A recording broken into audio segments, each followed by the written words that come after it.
And who have we got out here for the pledge? How about one of our, that's a good point too, isn't it? That's a good one. Jared, you want to call the roll? Yes, thank you, Mr. Mayor. Councilman Mills? Here. Councilman Pauly? Here. Councilman Reese? Here. Mayor Pro Tem Fasenelli? Present. Mayor Burnett? Yes. Now we'll pick one for the flag.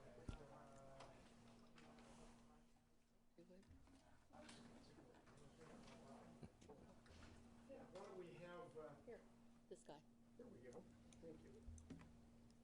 How about Danny Watkins? Danny, would you like to lead us in the pledge of the flag? Sure. Thank you.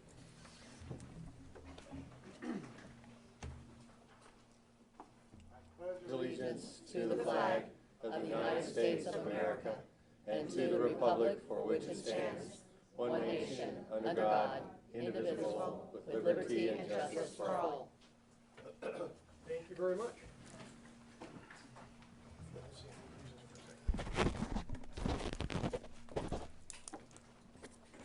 Well, I'll tell you what, why don't we, Incredibles. wanna do a They're all Incredibles? melting in the back of the room. Wanna do it first? I think you should. All right, we got a presentation here for Incredibles. Tell us about our new store. Is there someone who wants to give us a briefing? Go ahead and come on up to the lectern there and tell us about it. Here? Yep. Exciting new event. Yes, hi, my name's Nina Detter. My husband, Chris Detter, we are the owners of Incredibles. Was just opened up about a month ago on the other side of the flower shop. And we wanted to bring to the community a healthy alternative.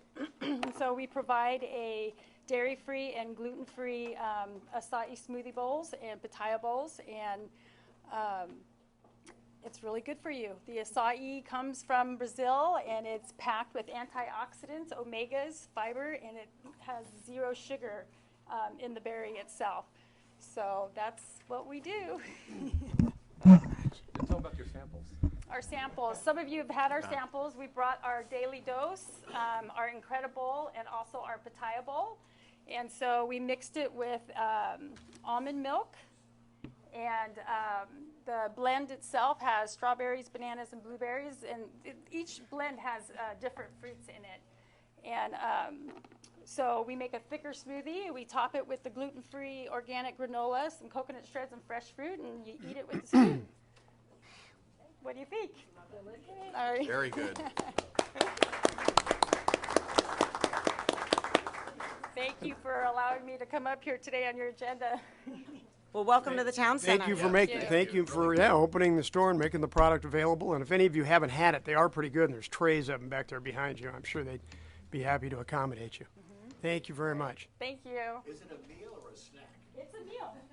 It is a meal. It can be a snack, but in all actuality, it's a meal. It'll hold you over for 3 to 4 hours. And a small bowl is under 300 calories, and the big bowl is about 500 calories. So. Thank you very much. All right, can we have our presentation from the Orange County Fire Authority?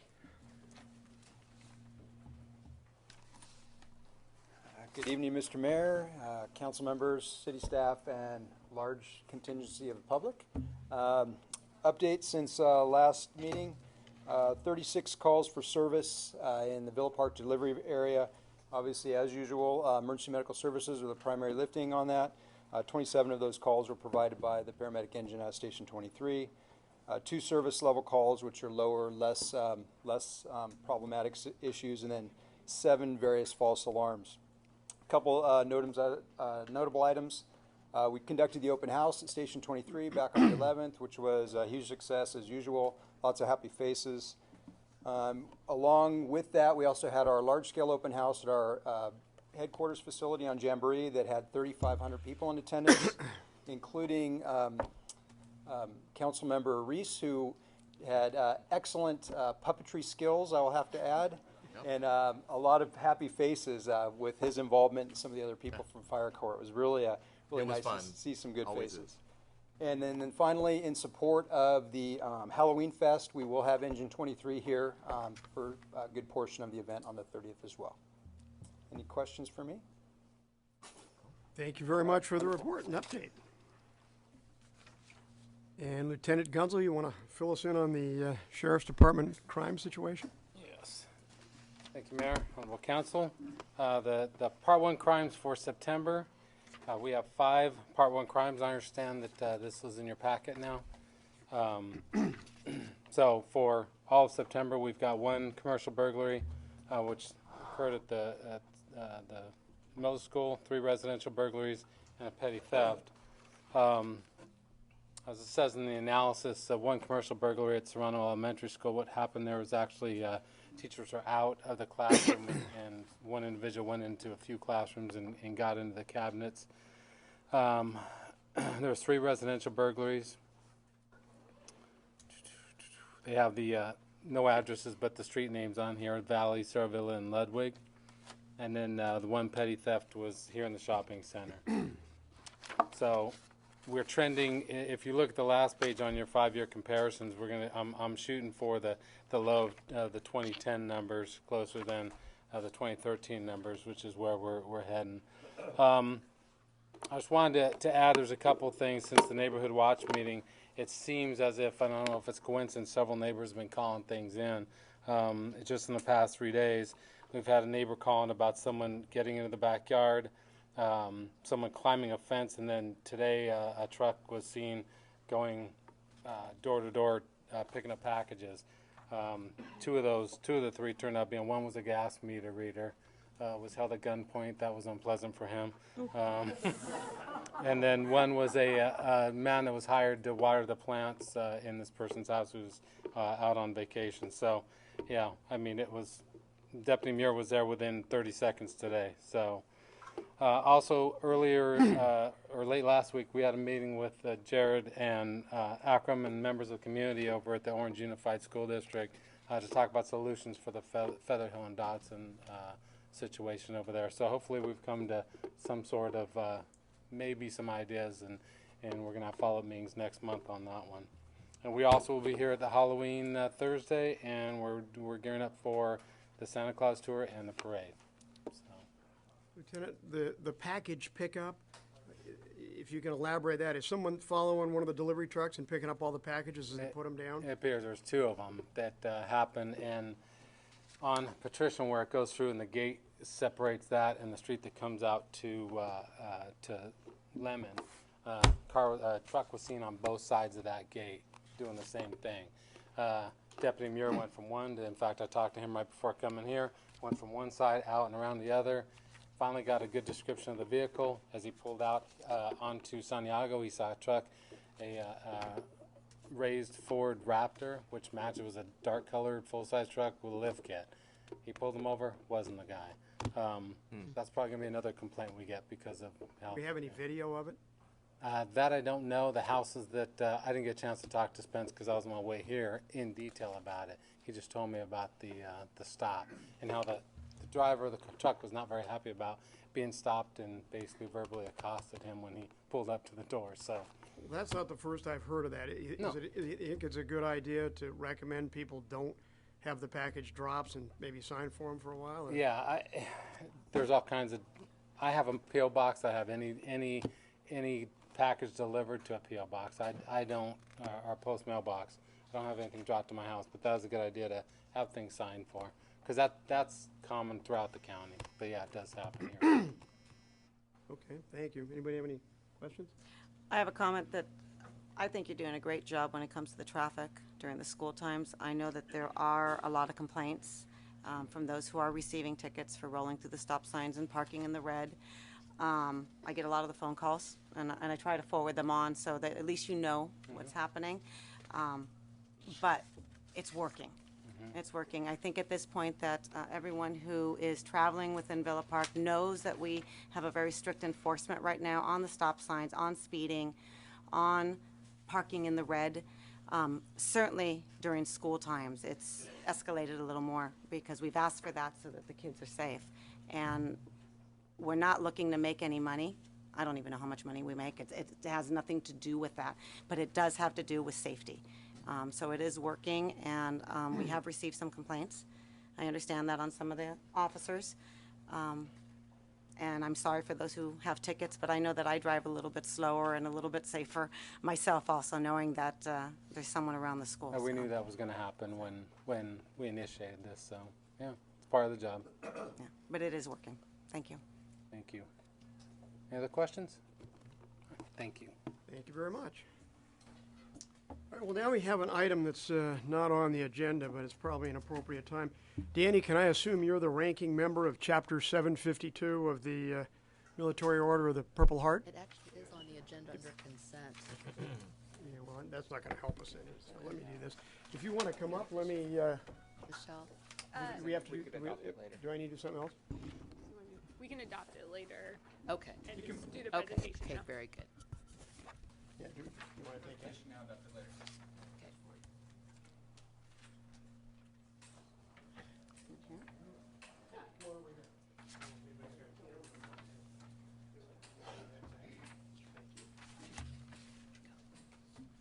Let me just read this proclamation for the city of Bell Park, dedicated to the Purple Heart City. It says, whereas all veterans have made sacrifices for the countrymen, having left jobs, educational opportunities, and loved ones, and whereas many veterans have suffered injury or death to secure the freedom of our nation for future generations, and whereas in 1782, the Purple Heart was first established by George Washington, then General and Commander-in-Chief of the Continental Army, as the badge of the military merit to be awarded to any soldier, regardless of rank, who performed a singularly meritorious action.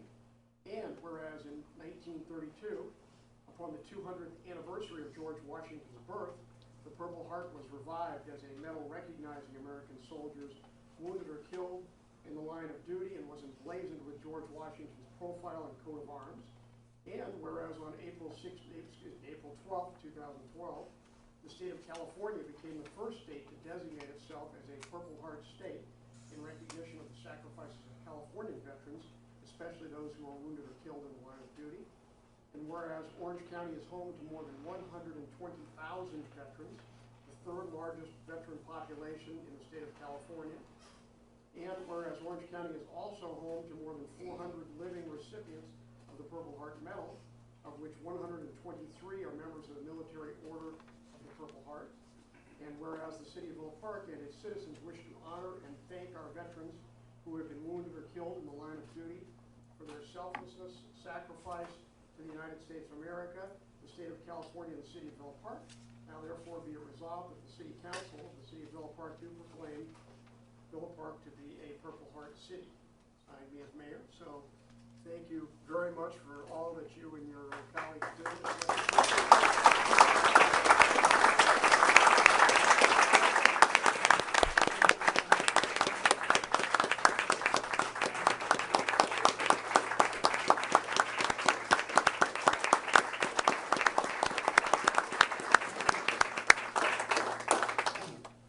I'm the commander of Chapter 752, which covers all of Orange County. And I've been working on this project of trying to get the cities to become Purple Heart cities for about a year and a half now. And we're about at the end of it, and we really appreciate Bill Park coming on board for us. You have veterans in this city, and you also have two that are Purple Heart recipients that we know of. One of them's wife is here, right there. And her husband is a Purple Heart recipient in our chapter. He's not here tonight, but she is. And then two of my guys that are here, back here, Jim and Rod. Jim was in the Navy. He was a corpsman, served with the Marines. He has 3 Purple Hearts. I have 2. Wow. And then Rod was in the Army. He has 1. So there's 5 Purple Hearts right between the 3 of us.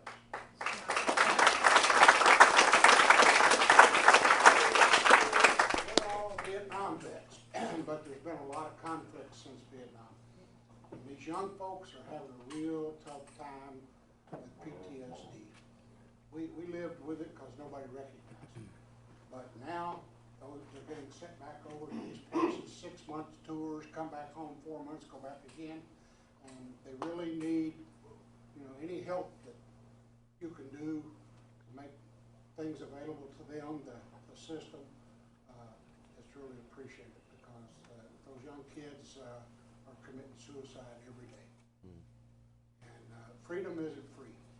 It takes people to go out there and do the job in the military to make it free. You go to bed at night free, somebody is out there on the line somewhere at 150, 70 different locations in the world right now. So think about it. Veterans Week is coming up. Do your part. Veteran right there. U.S. Air Force. All right. Thank you very much.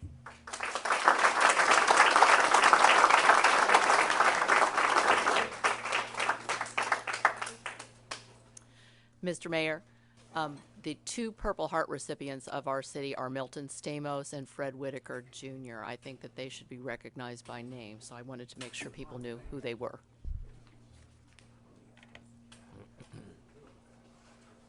All right. Again, thank you very much for everything you do. We've got another item here that I think we need to deal with quickly. Rich Freshy's here from the Serrano Water District. It's not on the agenda, but I think he's got a couple of comments that are relevant for us. So, Rich, fire away. Thank you. Yes, thank you. Firstly, I am not here as Serrano. I'm here today as the president of the Independent Special Districts of Orange County. So it's not Serrano. I want to give you a couple of things of what's happening with our members.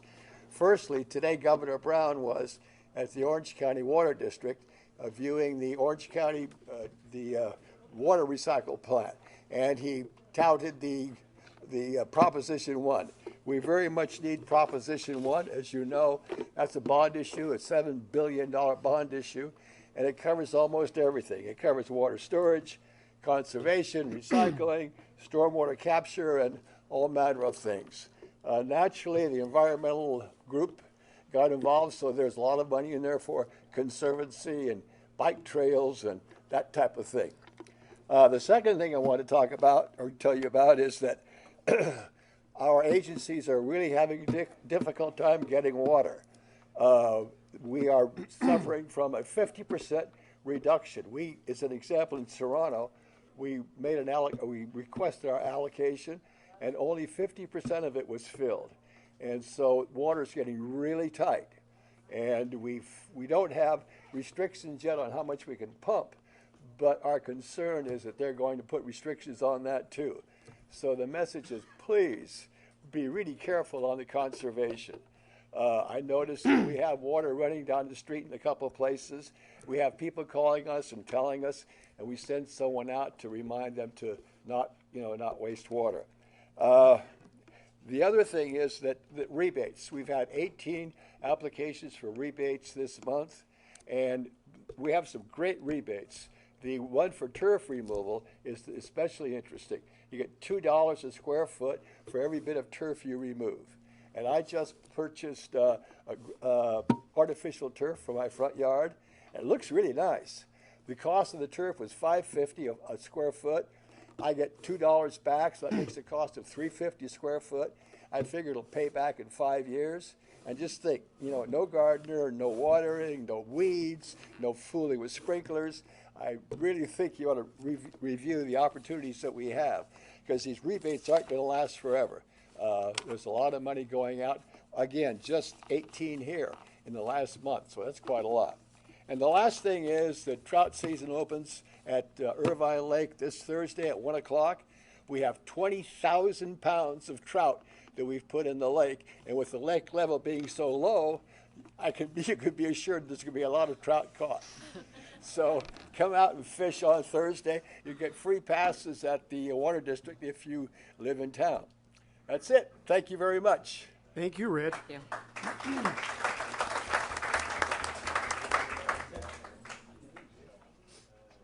Okay, it's time for our oral communication section. This is where members of the community that want to make some remarks to be heard by council can come on up to the podium here and take up to 5 minutes and tell us about what your issue is. If you do that, you want to come up and give us your name and address and go ahead and speak. If you're here on the Measure K matter, this is not the time to do it. That's an agendized item later. This is for matters that are not on the agenda. So if we have anyone who would like to be heard on a matter, you're certainly welcome to approach, and don't worry about racing up. We'll let the others come. So just come on up and give us your name and address. Thank you. Hi, good evening. My name's Caroline Corey. I'm at 9681 Janice Circle, and I'm here regarding a parking matter on my street. I'm a new resident of Villa Park since July of this year. I'm newly married. I'm a healthcare administrator. I'm master's educated. I vote in all my local and national elections all the time. I work extremely hard.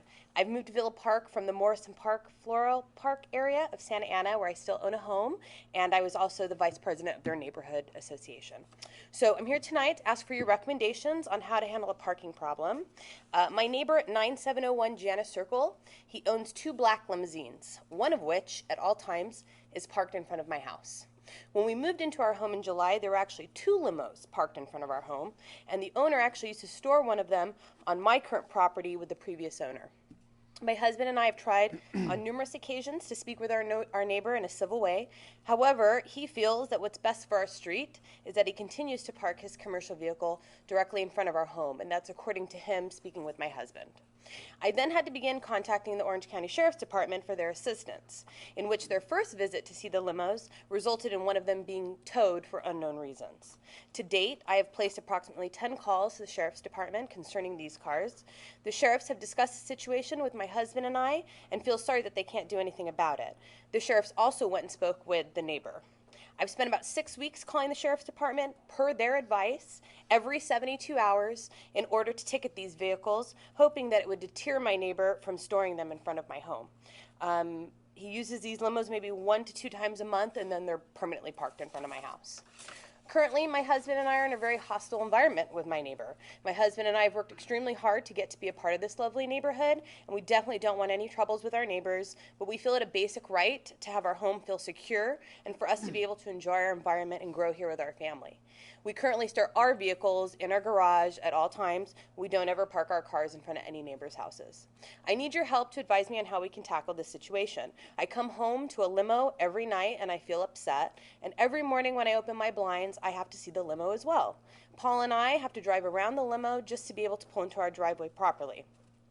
My neighbor and his families and friends, they use the area in front of our house as a parking lot, and even though they have a very large driveway of their own to accommodate their limos and vehicles, as well as they have the area in front of their home. I've brought some photos to share with you. Paul and I will respect and abide whatever advice that you can give us. So thank you for your time and efforts, and we're happy to be here in Villa Park. Thank you. Thank you. That might be an issue you'd want to discuss with the city staff during the week. Okay. Thank you. Probably a good place to start. Thank you. Good evening. My name is Mary Beth Felson. I live at 9622 Feather Hill Drive in Villa Park.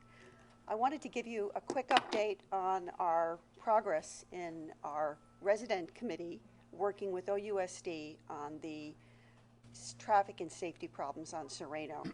We had our second meeting with OUSD on October 22nd. We were joined, not only is it now a committee of OUSD and the residents, but it also involved the Villa Park city staff. We thank you for allowing them to join us. And the police also joined us as well. It soon became clear in talking about solutions that we needed the input of the PTSOs and the City of Orange engineer, which we hope will join us at our next meeting. We took a few action items. Probably the major one is the residents have taken upon themselves to do a traffic study. So if you see us along Serrano, mornings and afternoons, we are sitting there analyzing the problems, the major traffic flows, the bottlenecks, where are they, what causes them, and we intend to present that at the next meeting. We hope it's going to help everyone understand the pros and cons of solutions being discussed, why some can be discarded fairly easily and why others may be better options.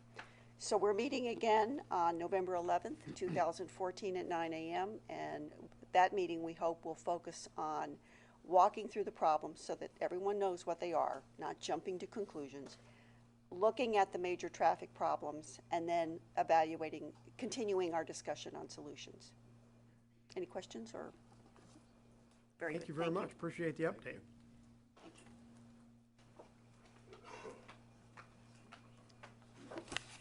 Hi, my name is Gretchen Ferris. I live at 18631 Rosenau Drive. And the reason why I'm here tonight is the rise in the robberies and burglaries going on in Villa Park. Gretchen, not to interrupt you, but I got a variety of calls. I got a few calls on concern on the crime, including yours. Okay. So the way this works is this is an unagendized item where people just come up and make their comments. We really can't take action on it because it's not on the agenda, so we can't legitimately address it. Okay. So recognizing that I was likely going to get a number of people coming, and so the people didn't come in and just all stand there and talk and then look around and go, that was great, and walk out. I agendized an item for this. Okay. So that the council can have some input back and forth. Okay, sure, of course. And that is item number, I agendized it kind of generically as item number 13. It's marked surveillance equipment, but just so the community and my council members here Okay. understand what's going on. I got calls, and just so we didn't have that, people walk out and say, well, that was wonderful.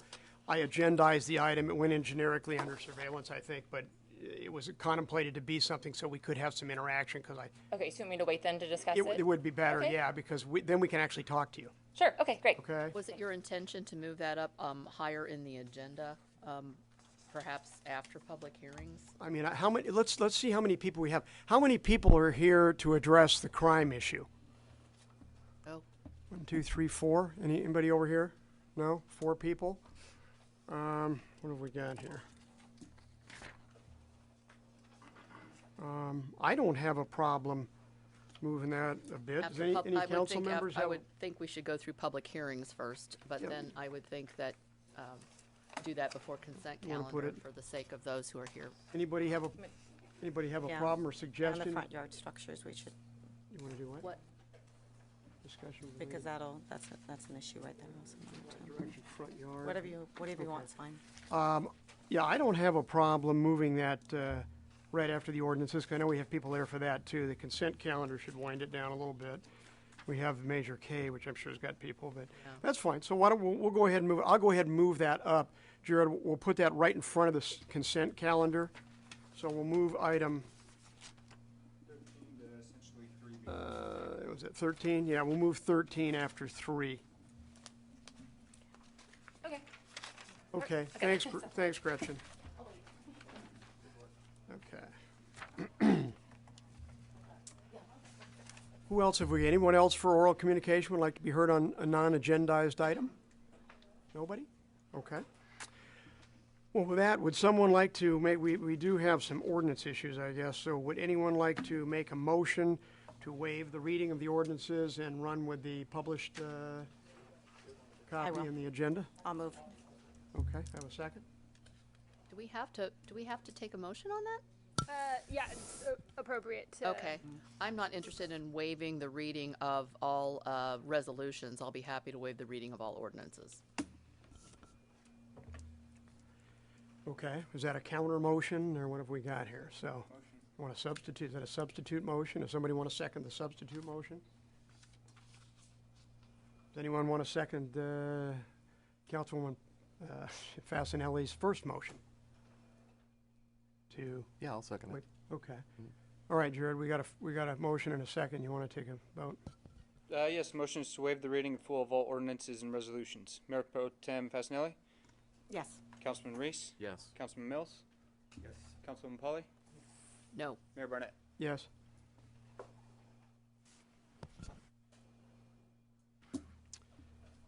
All right, so we've done that. I guess we've got item 1 here is the conditional use permit. Jared, do you want to give us a briefing on that?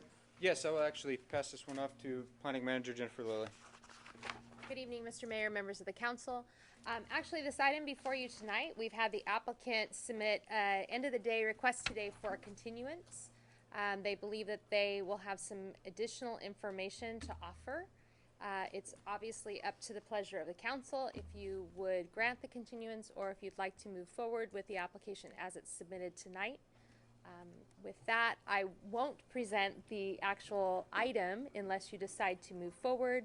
Otherwise, you would take a vote on whether or not to continue. I have a question on that. I've detected some frustration at the staff level with this, and I think I saw an indication this has been dragging on since 2011 or something. Does staff have a position or a concern regarding the continuance? In other words, has this gone on so long that this is just a never-ending scenario where we need to get rid of it? Or is there some feeling at the staff level at this point that it's moving forward that we should continue it? I'd like to get some staff input on that because I haven't been involved. Terrific question. We've actually been working with this specific property since 2007, but this specific issue on the property since 2011. At the present time, the railing and staircase have been removed, and so they are no longer being used on the property and they're not attached to the structure. And that's really the crux of this application that's before you. We did meet with the applicant and the CDC back in July, and we talked about how to move the application forward, how to work out how the applicant could meet the concerns of the city. And to date, we've not been able to come to terms with all of the items necessary. The most critical is ensuring that the structure itself is constructed in such a way that it can handle additional load on the roof of the structure for the use that is being submitted. The second concern is with the neighboring property and ensuring that there is adequate screening of this use so that as not to infringe on the neighbor's privacy. The application has come in with a screening option, and we're working with them still to finesse that. We have not been able to get additional information on the actual structural soundness of the structure itself. To specifically answer your question, there is reason to believe that additional time could allow the applicant to work with their structural engineer and get the information that would be necessary to satisfy our building official. However, we have been requesting this information and they've not been able to produce it to date. We have gotten a little bit closer, and so an additional continuance certainly couldn't hurt, especially because the use has been ceased and the staircase and railing have come down. Is that helpful? How long has the information been requested? We probably since July. Mayor Barnett, if I could add here, I think there's been a couple CDC meetings that we've had where the applicants have postponed it at the last minute also. And even the last one, they actually postponed it also. So I was a little surprised when it came to the council already. And then I come to find out today that there's a binder that we haven't seen either that wasn't given to us when it came on the agenda. I think that the staff's time on this issue it's been taxing on them. It's been taxing on the CDC because we prepare and they don't show up. So. Just as I prepared for this last week, and then I get this stuff I can't look at this today. I've got to work. So that's the concern I have. I'm more than happy to accommodate the residents, but at some point, you got to say enough is enough. The fees are structured based on the time that we expend on these for review, and this has been going since 2011 on these issues, and prior on others. And now the CDC's had defaults. I review this and wasted my time now because now this stuff's dropped on at the last minute. I'm concerned that unless there's something really solid and this is over, I'm not anxious to continue spending time on this. Well, this is continued, if I remember correctly, we continued this from last month. That's right. At their request as well. That is correct.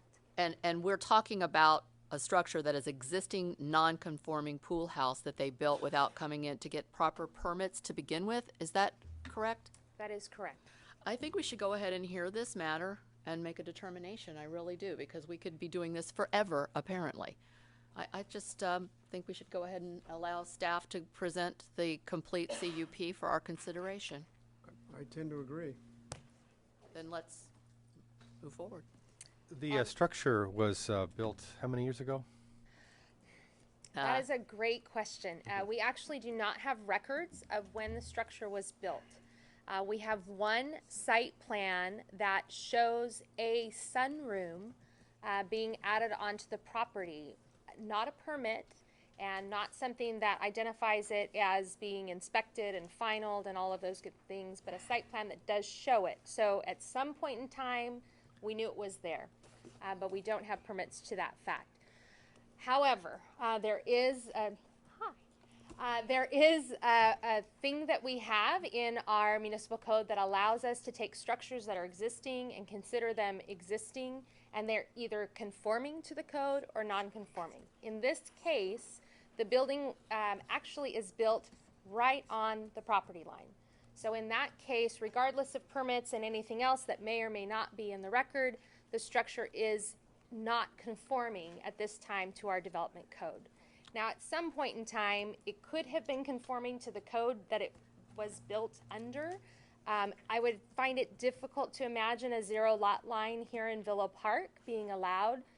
Again, it would obviously predate our current code, so I can't speak to whether or not it was legal at some point.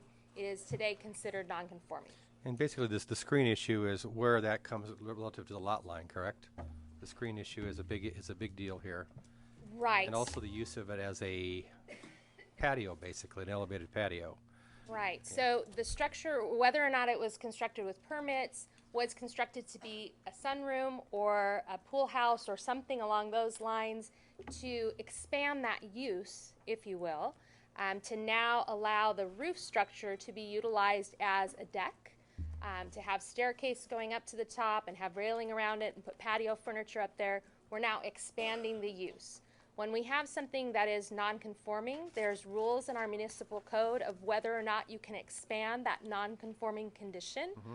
And also we're extending the height of the structure by allowing additional use to be above that rooftop structure. So that's what's requiring the CUP. What we can't allow is to continue the non-conforming condition beyond what it exists today.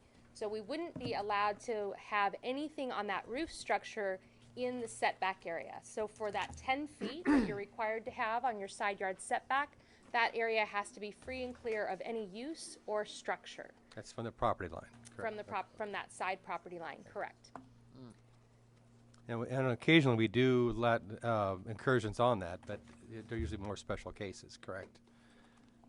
We can allow encroachment into setbacks. That is with a variance. In this case, we're not requesting a variance. The applicant is happy to work outside of that setback area for a planning official to make a consideration for a variance. We would need to make the findings of fact that are required by state law. In this case, there would not be any unusual circumstances that would allow that variance to be approved.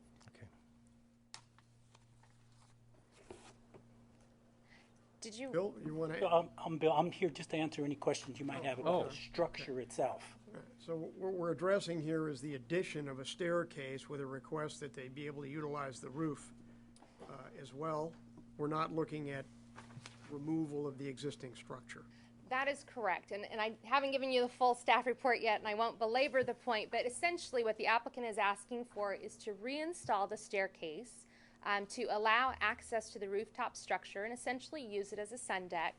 Obviously, the railing would be installed in order to ensure safety for those that are on top of the roof deck or the sun deck.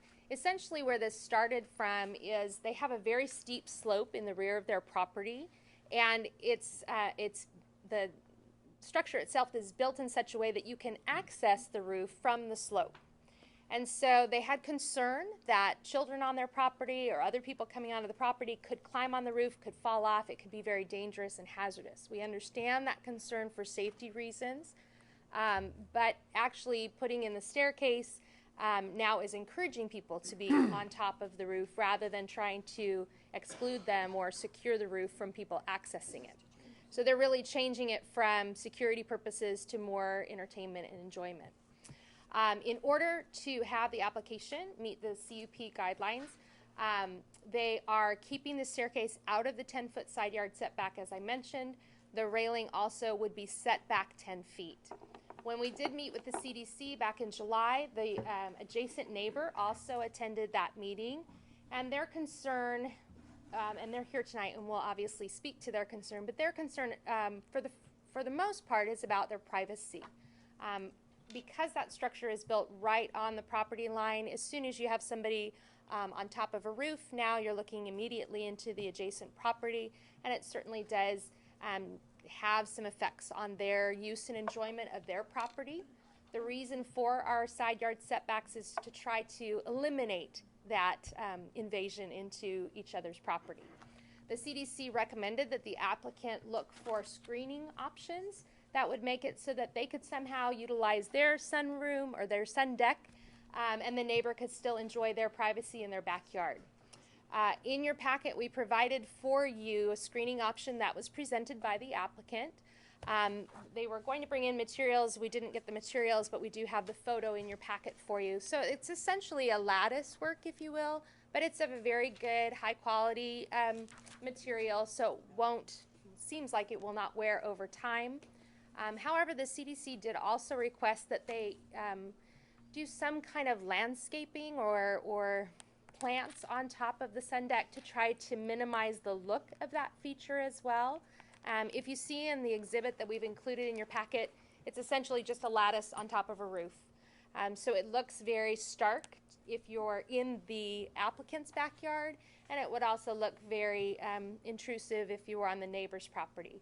Having that landscaping certainly could screen and minimize that look, and that's typically a condition that we put on properties when they are building structures close to neighboring properties to try to minimize that impact. The applicant is concerned about landscape maintenance and what those plants will need and require being on top of the roof, and we do understand that concern. So we've been talking with them about other options that they might present, and today we haven't seen any other options. I have a question, because when I'm looking at this picture, it looks like they literally did just build something right up against the wall of their neighbors. They're well within the setback. I've never seen that before. But it looks like they're proposing to just like cut the top of the building in half, and there's going to be half of the building still hanging over, and then they're going to put this structure in the middle, and then they're going to use the other half of the roof. Mm-hmm. That's very unusual. Well, I think that the big issue here is that this was grandfathered in effectively, and it's The structure was. The structure was, and I think there's lots of examples of that around town where lots of things were not done within code or policy that we have. So we don't really want to have them tear part of it down. So. But the question would be, would we allow them to be using that roof as a sun deck, or we're just going to leave it as is? Is that what the question is before us? So the crux of the situation is this. As a city, we cannot authorize them to build anything, and this is where Bill will step in if I say anything wrong, to build anything on top of that roof until we know how the room was constructed. To date, we don't know if it was made out of straw or rebar or good things or things that might fall down. No offense to anybody who may have built it, we just don't know. And so what we've asked for is for the applicant to provide to us structural information that can allow our building official to review it and to ensure that now changing how that roof structure is used, because when it was built, it was meant to be a roof. Now we want to add what's considered live load, putting people up there, having furniture and other things that create weight onto that roof that it wasn't intended for. That can be okay so long as a structural engineer can ensure and verify that it can handle that. Before that question is answered, we cannot authorize anything else to happen on that roof. So that's really the impasse that we come to, is we need to know how that structure was built. Our building official needs to sign off and say, yes, we agree that it's okay to add to that. And then really the CUP can come forward. Because we don't have that information, tonight we are recommending a resolution that would deny the request, or as the applicant had submitted, to continue so that they can continue to try to get the information to identify how the building was built. There's a letter in this packet from, I'm not sure quite who it's from, that went to Corey, that says they can't guarantee the structure. This letter is dated 9/18. Let's see, it's going to Core Construction, read GPR Services. Can you explain that? Because they're not guaranteeing. Yeah, they're not guaranteeing what they saw. What this company did was they brought out some equipment that sent a radar, like a submarine sonar pulses that when that pulse penetrates the concrete as it returns, how fast it returns, or it has a different sound, so it sort of tells you based on experience what's in there. So they're saying, hey, I think it's this based on my experience. So this is the homeowner hired someone to do this, Correct. and this is what their own person came back with, and they've submitted that to us, and they can't guarantee what's there. Jennifer? Yes.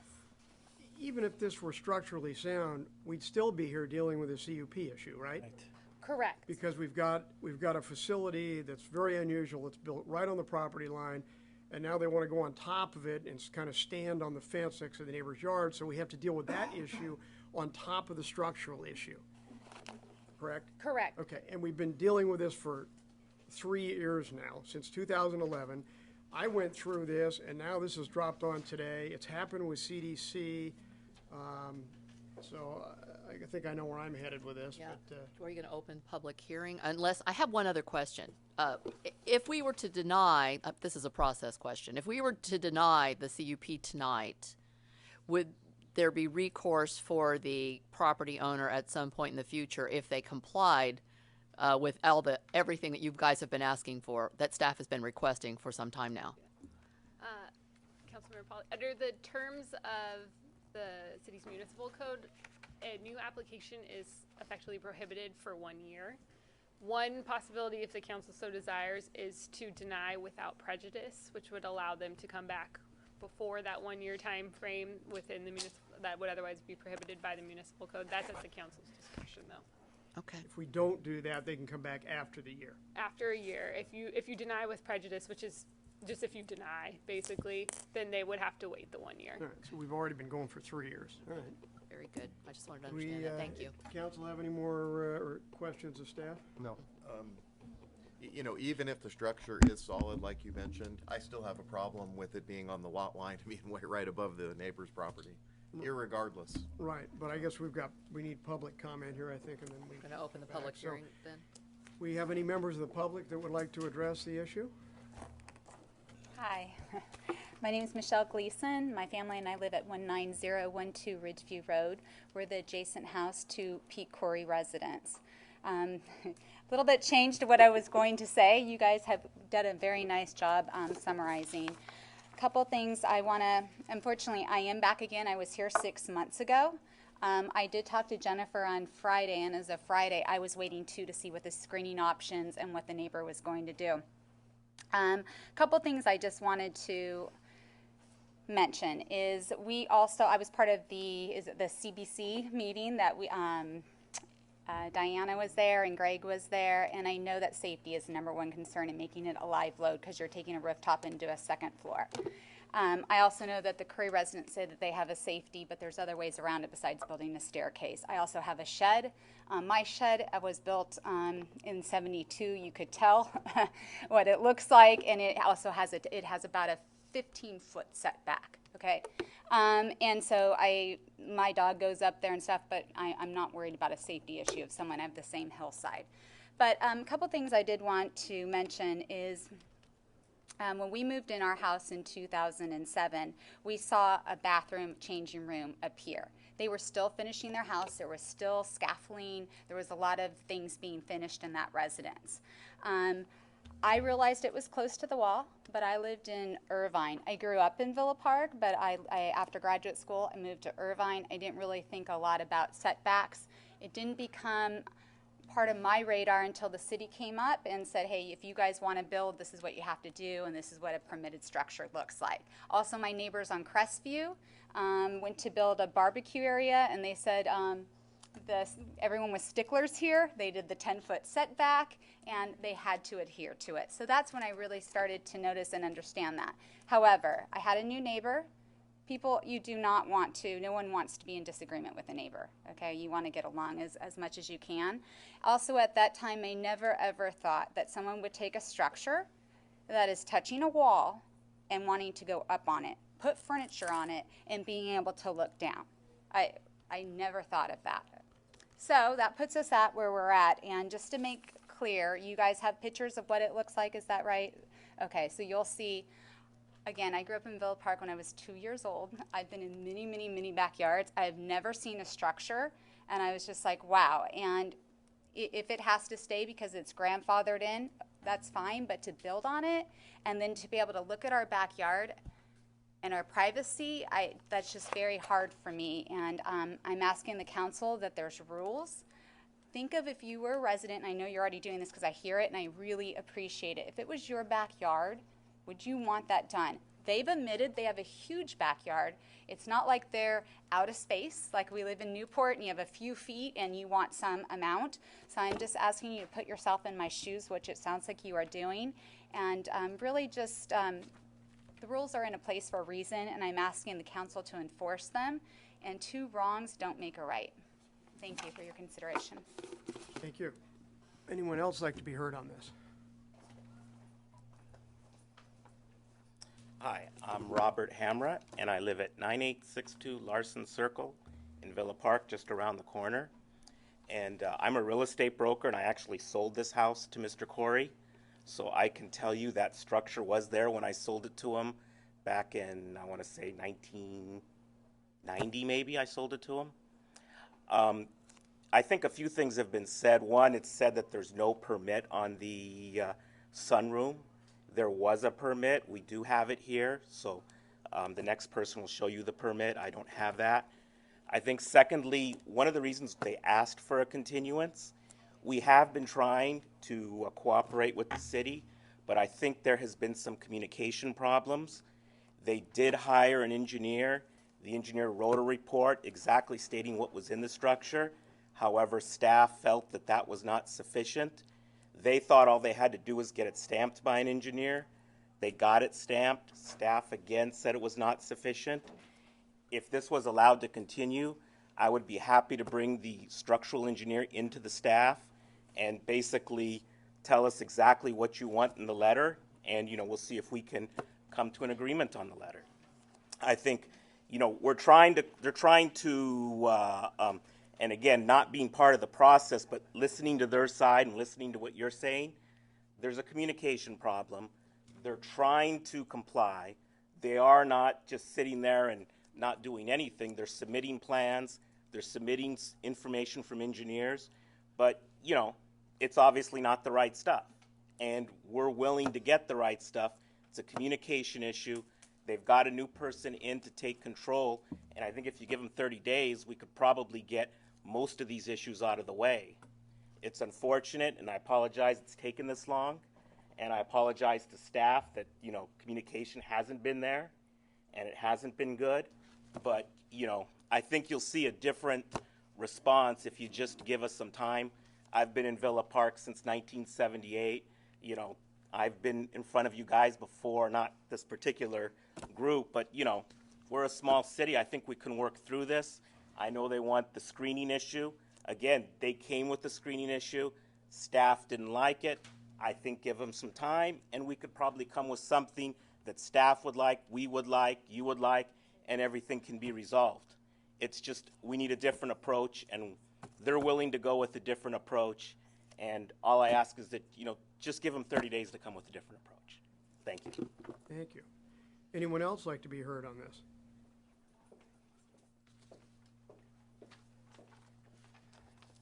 Good evening, council members and staff. My name is Mike Gustafson. I live at 16 Belcourt Drive in Newport Beach, California. I am not a resident of Villa Park, but my father-in-law, Pete Corey, is.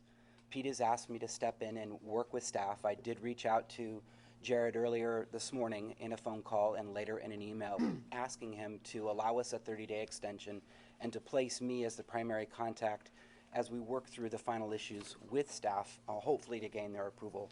And in doing so, I know that a structural engineer had been hired previously to try to resolve the existing structure and to come up with the answers, but clearly a revision is needed. And for me to identify the live loads, I'm not a structural engineer. I have a construction background, was a licensed general contractor, and I too have real estate licenses in California and Arizona. I have a development 25-year background, so this is what I do. but I think I can bring resolution to it if I get the opportunity to work with staff, and that's what we've asked to do. I do have a copy that I have forwarded to Jared of the building permit that was pulled for the sunroom prior to when Pete Corey bought it. Says Villa Park right at the top of the permit application, and I have shared that just even this evening with them. But if you give me that 30-day opportunity, I think I can resolve it. I'm not asking for any more time, and we can put this to bed once and for all. Thank you so much for your time. Thank you. Anyone else like to be heard? It appearing not, I guess it's time for getting council. Council have any comments? Well, I wonder, I have a question of Jared. You received did you just receive a document? No, actually, it was I, the one that forwarded it to them this afternoon. I spoke to Mr. Corey a dozen times at least today. There is a permit from September 19th of 1976. All it says is a 298 square foot addition of a sunroom and sewing room addition to a SFD, single family dwelling. That's it. We don't have structural calculations. It never said if it was a 2-story. The issue isn't the permit for the building. The issue is the permit for the second story. Right. The railing that was installed, we're getting lost on the issuance of the permit of this structure, but that's, as you mentioned, it's not the permit, it's the use of the structure. Yeah. All this other stuff is new noise. use is the issue here. Right. The It's just- issue is the height and the Exactly. zero Do we lot want to have line. issue the CUP for what That's- they're requesting? Yeah. And I do apologize for getting you packets late, but that's when we receive them. I was delivered this package Monday afternoon. By the time I processed it, I sent it out to you at 9 o'clock this morning. Once I scanned everything, got it into the system, I'd be willing to allow more time, but it seems like every 30 days we allow, we get the information on day 30 and a half. We never have the time to work with them, unfortunately. Right. Right. But getting back to the main question. Yeah, so irregardless if we go another 30 days and the structure is sound, irregardless, I can't imagine allowing this on top of it. So I think that's really the point here, and that's what we need to focus on. I agree. So I just can't get past that I have to the start same with. concerns. You going to make a motion? Somebody Yeah, make a I'll motion? definitely make a motion. Are you making a motion to adopt the resolution to deny, which Yes, is of a course. resolution of the City Council of the City of Villa Park denying conditional use permit number 0760. That would be resolution 2014-3297. Correct.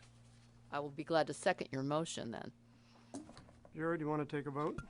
Yes, thank you, Mr. Mayor. Councilman Reese. Yes. Councilman Pauly. Yes. Councilman Mills. No. Mayor Pro Tem Fasenelli. Yes. Mayor Burnett. Yes. Motion carries.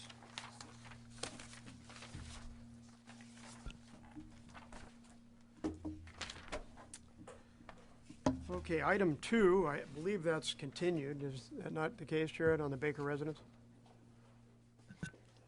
Yes, this item was continued. Okay, then we're on to item 3. Mr. Mayor, Ordinance- may I jump in? Could we, Oh, we need to resolve that, I'm we sorry. need to, make a motion to continue to a date at certain? the applicant's request, so At the moved. applicant's request to the Second. November meeting. Okay, thank you. Sorry, I'm just taking notes. Councilman Pauly. Yes. Mayor Burnett. Yes. Councilman Reese. Yes. Councilman Mills. Yes. Mayor Pro Tem Fasenelli. Yes. Item 3, the new ordinance. Do we have a report on that? Yes, thank you, Mr. Mayor. This is consideration of ordinance, the first reading of ordinance 2014-589, which adds sections 9.9-2.7 to Article 9.2, adopting time limits for construction projects based on size. The purpose of this establishing construction time limits is to establish a reasonable completion time for projects, something that we do not have here in Villa Park. The California Building Code sets that, and as long as you have an inspection done every 180 days, I believe your permit's valid. There's no completion time. For every CUP invariance that the City Council has adopted, we've added these completion times as a condition of approval. What we're looking to do now is codify them for all projects in the city. We get complaints every now and then of projects that just go on and last forever, and they become a nuisance to the neighborhood. So That's what we're looking to address with this ordinance. The proposed time limits again would be for projects up to 5,000 square feet would give you a time limit of 12 months. From 5,000 to 10,000 square feet would give you a limit of 18 months.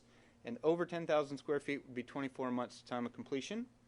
That is something that we currently, again, approve as conditions of approvals for variances and CUPs. And then the other requirement in the new ordinance came at the recommendation of the building official, Bill Tarrin, and that is to add a requirement for site security and screening.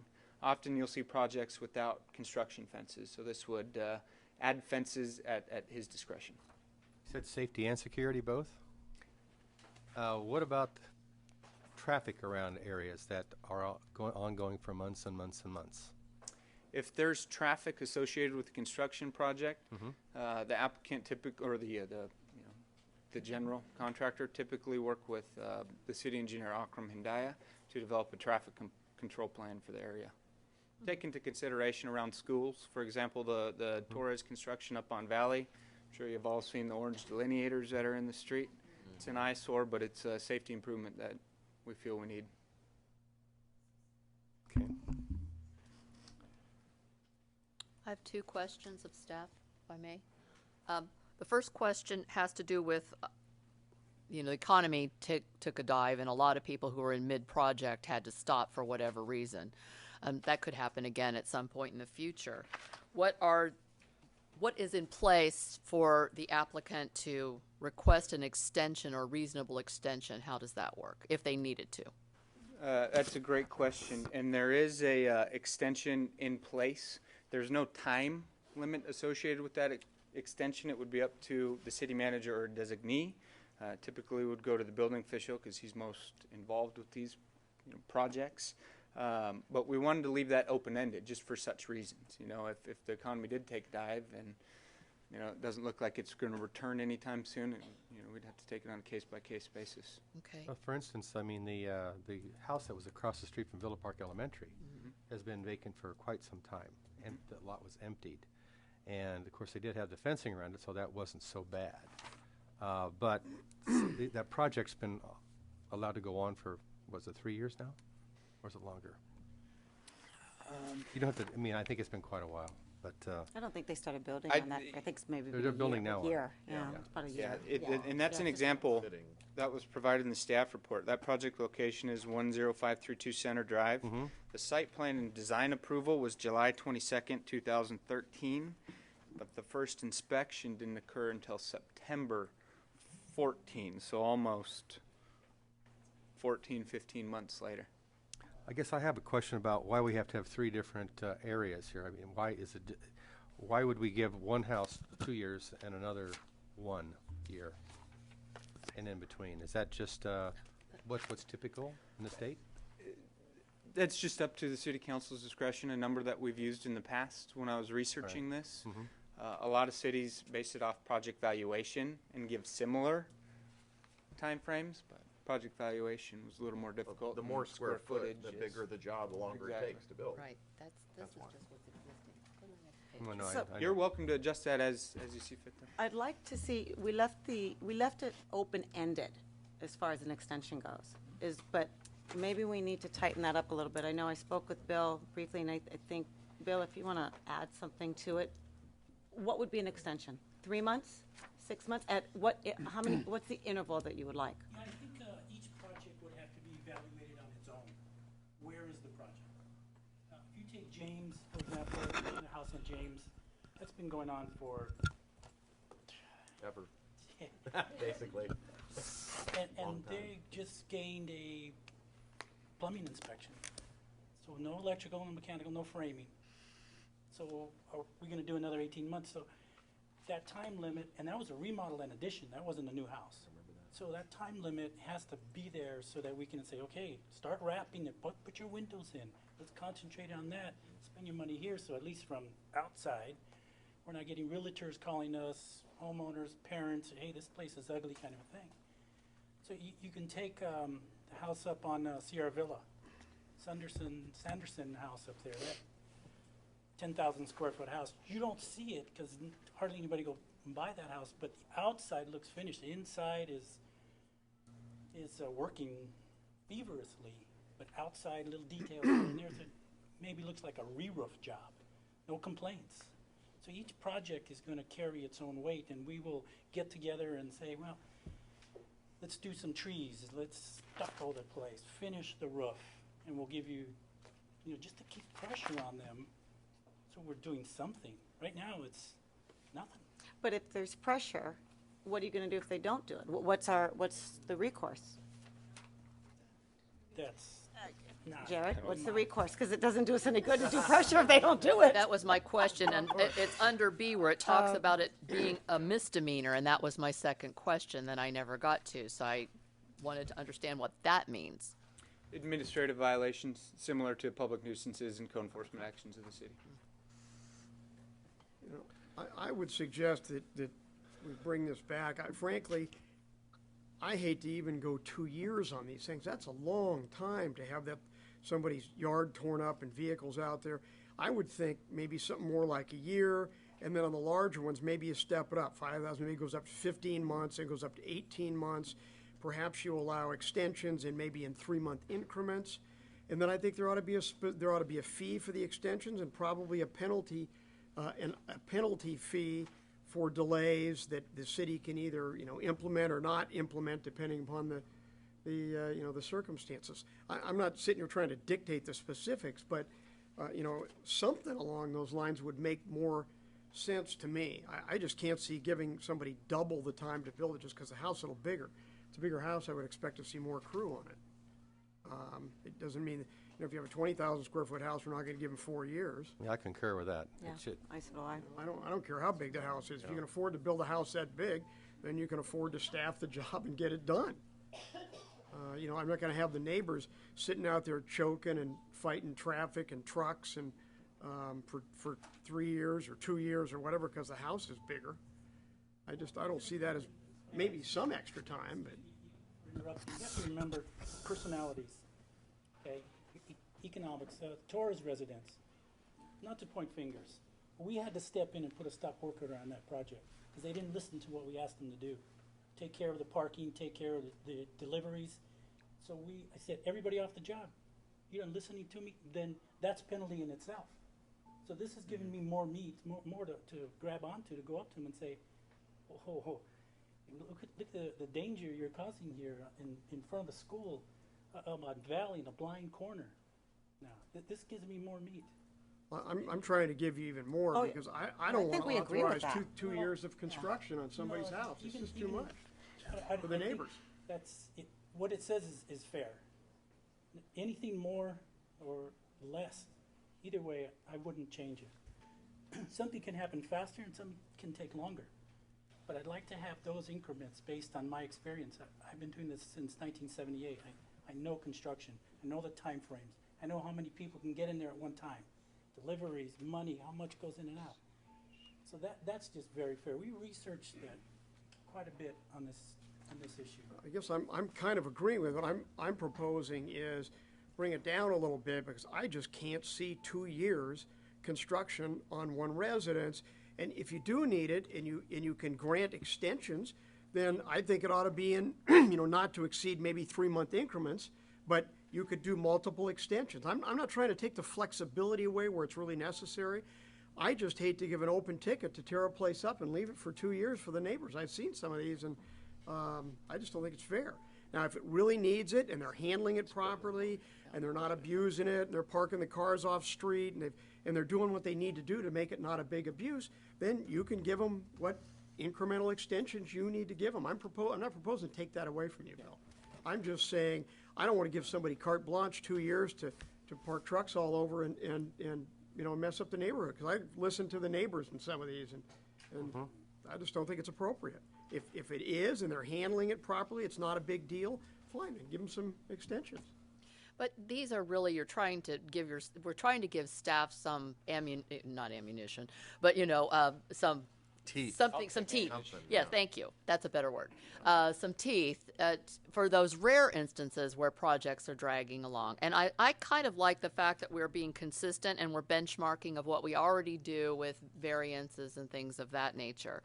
I want to understand, we've allowed these other projects to go. They've started under one set of rules. Are they going to be grandfathered in? You know, we're not going to be able to change the rules for them midterm, correct? Second question, and then is this going to be active enforcement by our building inspector, or is this going to be another one of these situations where, so he's driving it and he's on top of it, or one of those situations where it's resident driven, that it's only happening if we're getting complaints? I want to understand that. No, you know, it would be actively enforced by Mr. Tarrant, and part of that is, on our end, cost recovery. The longer a building construction site sits, the more time and effort and inspections Mr. Tarrant conducts. So we would absolutely enforce this one. It's better than what we have now. Because we don't charge by inspection, do we? We don't charge by inspection. Do we need to go into specifics, though, what the fine is? What's the administrative fine, which is not here? It just says it's a misdemeanor? It's set out in, I believe, Villa Park Municipal Code Section 1-8 already. And then if the construction does lapse and the limit expires, essentially the permit expires, so I'd have to pay for a new permit as well. And there's, you know, that fine. That's already in place then? Okay. Okay. Well, is it time for public comment on this? Have we asked our questions? Yes, I'm done I with my have. questions. Any members of the public would like to be heard on this? Jim, come on up. I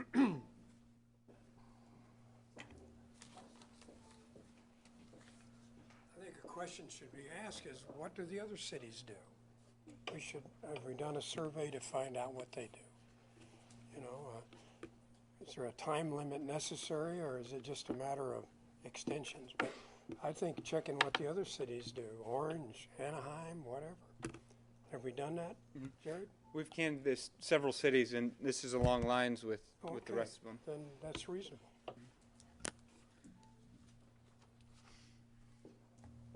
Anyone else like to be heard?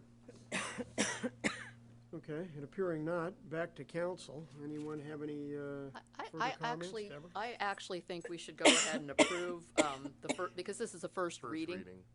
And if we drag it out, try to change it now, it'll be another 60, 70 days before we can ever actually, you know, put this in place. And this is what staff is asking us to do. It's reasonable. It's consistent with what we're doing in other areas. I'm going to go ahead and make a motion, whether it gets seconded or not. It's the recommendation is to approve the first reading of Ordinance 2014-589 and schedule a second reading and adoption at the November 18th, 2014 City Council meeting. I second.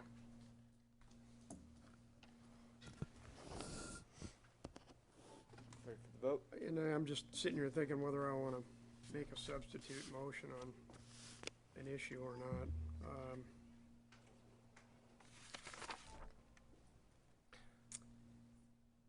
No, you know, based on our inspector's comments, I do have some reservation. I think maybe there ought to be some limits on the increments, maybe some specified penalty that we can do, so we're not out in never land if we do have to impose a sanction. And I still have a little time on those time periods, but again, that's not.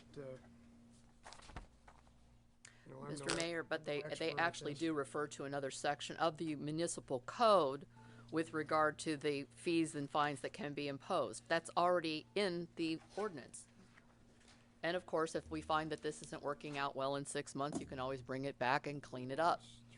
I think we need to trust our Staff. building, you know, our building inspector and that's why I and ended Bill up and the with- people who are doing the work here. I think we got to take his recommendation. That's what I'm kind of going with our inspectors. I think we should run with this. recommendations, Let's go. Can All we right. call for the vote? You want to go for the, Jared, we're going to take the vote? Yes, thank you, Mr. Mayor. The motion is to approve the first reading and schedule a second reading and adoption at the November 18th City Council meeting. Councilwoman Pauly. Yes. Mayor Pro Tem Fasenelli. Yes. Councilman Reese. Yes. Councilman Mills. Yes. Mayor Barnett. Yes. The motion carries. You're moving your item up. Item 13 is moved up. And now we are Moving up to up to item 13.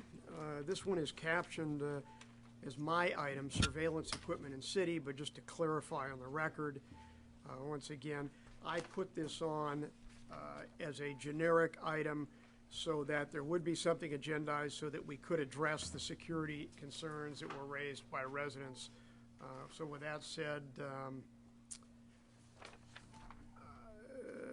let me think, it's kind of an unusual scenario. Are we just here to listen to residents and you? That's, yeah, I mean, it's a little unusual, it's my item, but I think I have some ideas on it too, but I think maybe the best thing to do is just to hear the public comment before I make any comments of my own, so unless some other members want to approach it differently, then Gretchen, the floor is yours. Okay. Again, my name's Gretchen Ferris. I'm at 18631 Rosenau Drive. And my husband and I moved to Villa Park a year ago, and we loved the fact that it was, according to the Sheriff's Department, that one of the safest cities in Orange County to live in. We love that aspect of the city. I'm also one of the coordinators for the Villa Park Moms Play Group, which is a group under the Women's League as well. And we, myself and Michelle Tao, who's also here, we've discussed with some of the other moms in play group as well as neighbors, and we are concerned about the increase of burglaries and robberies going on in Villa Park. And I know that there was a huge attendance at the recent neighborhood watch meeting. It is a very obvious situation that people are concerned about the safety and the rise in the crime rate in Villa Park. And you know, even for myself, I've been feeling less safe in our home. I feel like a lot of the robberies are taking place during the day. I'm at home with my children, and people are coming into homes even during the day with people in their homes, and it's making me feel less safe in our home. And you know, we shouldn't be feeling that in Villa Park.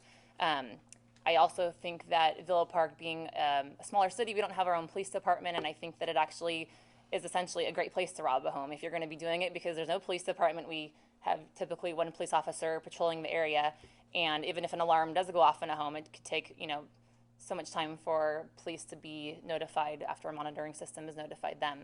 And there's lots of homes in here, people who have a lot of money, wealthy families and stuff like that. So what I would like to see done is I would think that we need to step it up a notch, and I think that we need to increase the security around Villa Park. And what I would propose doing is to be installing surveillance cameras around the city, and not necessarily on every single street, but I think that if we were able to install surveillance cameras on the major entrances and exits of Villa Park, we would be able to monitor who is coming and leaving the city. We could even post signs around the city saying that you're entering an area where you're under surveillance. And I think we need to do something to deter people, you know, make them think twice about coming to Villa Park and coming into our homes and, you know, essentially invading our privacy. I know people have an issue with cameras saying that it's an invasion of privacy, but at the same time, you know, in restaurants, you're under surveillance, dressing rooms, in the mall, there's so many areas now that you're under surveillance, and I think that when someone breaks into your home, that's already crossing the line of invading your privacy, someone rummaging through your things. And I think that also when someone does break into a home, I think that that leaves emotional scars on a person forever. I mean, if you walk in on it happening in your home, or just knowing that someone's been in your home going through your belongings and stealing stuff. You know, the Taos live on Churchill. They have had about 4 robberies on their street in the last few months. I know they're very concerned about that. We had a family that we were on the same Little League team with. They were also robbed during the Little League season. They had a whole series of jewelry and watches stolen from their home. So I would like to see something done in addition to Neighborhood Watch. I think that just proves people are very concerned about it, and I think something else needs to be done in addition to Neighborhood Watch. So. Thank you. Anyone, is that it? Yeah, that's pretty much all I have to Anyone say, else like to be heard on this? We'll respond, Gretchen. Okay. We'll have a response. Jim Warden, 10021 Sycamore, Villa Park. I guess I'm not exactly sure what we're trying to propose. If, in most cases, the kind of security I think you're talking about is an after-the-fact process, like you'll see from somebody robbed a 7-Eleven store or what have you. They have that on video, and they can go back and play that back. You know, so that's one concept. But if you look at an interactive, full-time, real-time environment where you're monitoring stuff, that's a technology that's incrementally, maybe a couple of orders of magnitude, more complex, requires full-time monitoring system, requires personnel, equipment. I mean, the broad scope of that is completely, I think, out of what we're talking about from an affordable aspect. If it's, you start talking about frame rates. How many times do I take a picture of this intersection? Or what actuates the intersection from a sensor or something of that sort to do that? And then do we drill down? Are we looking for facial recognition? Are we looking at license plate ID? Blah, blah, blah, blah, blah. I mean, so the technology that you're talking about is a very broad scope. And if you get it into a very comprehensive thing, like we see on some of our Thursday night programs on TV, where we can zoom down and read the guy's menu at the local barista. But, we really need to kind of step back and say, what is it we're looking for and what's it going to cost?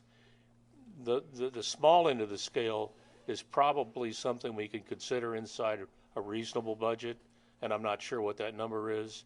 But if we look at middle way up or at real-time frame rates, where are you going to store all this data? The amount of data that you store is geometrically multiplied per nanosecond per fortnight forever. So how long do you retain it? Who reviews it, et cetera? So I think we need to take that under consideration. Thank you, Jim. Anyone else like to be heard on this?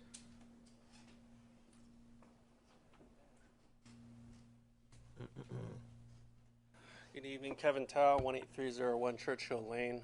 Gretchen referred to us earlier as a family that had 4 burglaries on our street in the last few months here. We attended the Neighborhood Watch meeting, and I think it was a very good meeting. One message was very clear, I think, in that Neighborhood Watch, and that was that it was the duty of the residents, the responsibility of the residents, ultimately to secure ourselves in our homes. It's a very good point. I think folks are doing it. I think a lot of folks from our street were actually at that Neighborhood Watch because our street had that many issues. We've since done that. There are limitations to Neighborhood Watch, right? Common sense tells you that. What is there above and beyond that? Is it necessary? We believe so. Because of being on the Neighborhood Watch, we've received a lot more information via email. There's a lot of communication. That's one of the features of it, right? It's one of the aspects of it. The communications we've received give us a line of sight to a lot of the issues and the crime that's going on in the city. One of the issues here that we're dealing with is, what is there as a deterrent, and what is there to increase the apprehension rate of the criminals? I don't have a good line of sight to that. I can't speak intelligently to it, but from what I've seen, the apprehension rate seems alarmingly small. With each apprehension, you can increase that by, it seems to me that would be a deterrent in and of itself. With each unapprehended crime, it becomes making the city more inviting to the crime community out there.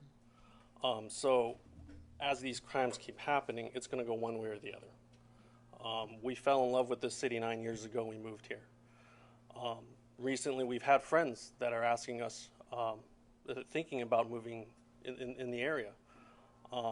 It feels terrible that 9 years ago I wouldn't think that I'd be standing here talking to friends who are thinking about moving in the city, and I'm unable to recommend the city because of the way what we've seen, particularly on our street, and what we see happening out there. So, my support is with taking this very seriously. We're asking you guys to look at it very seriously and think of what can we do above and beyond what the residents can do as individuals to secure that better than we have today. Because at this point, what does it mean as far as protecting the reputation of the city, and is it going downhill? So, with that said, I think that's the real issue here. The gentleman before me brought up some very good points. I think they need to be considered in the scope of it. But the question ultimately is, to what degree will surveillance equipment deter and also increase the apprehension rate is what I'm interested in. Thank you very much. Jim, are you coming up on this one? one more time. Okay. My name is James Brown. I live at 18552 Mendocino Circle, Villa Park. I've been a Villa Park resident for 43 years. I've been robbed twice. And the first time I got robbed, and I love you guys, but I'm going to say a few things. First time I got robbed, the police showed up 3 hours later. And I asked them why they didn't show up sooner, and they said, well, we were told nobody got killed. That's what the officer said. But anyway, the second time I got robbed, thank God there was a part-time policeman driving by and saw these guys climbing out my bathroom window with all this stuff. And he decided that he'd back off and see where these guys go, somebody coming out of the bathroom window. So he finally got their license number, phoned it in, and they apprehended them over here on the 22 freeway. And they came into the house. Thank God my daughter came home, saw broken glass, and left. And I'm telling this story so we know what does happen in Villa Park. Thank God she left and went to the neighbor. But anyway, they caught the guys. They found my .38 caliber Colt and where I had it hidden, and I sometimes forget where I had it. They found the damn thing. That's how good they are. Anyway, they threw it out the window. It landed on the 55 out here. Somebody saw it, stopped, picked it up, followed the police. Anyway, they got over and pulled them over, and they called me. They found out who it was, called me, and I came down there and identified my stuff. And these two guys looked like they crawled out of Haight-Ashbury, San Francisco. I mean, really druggies, hippie looking.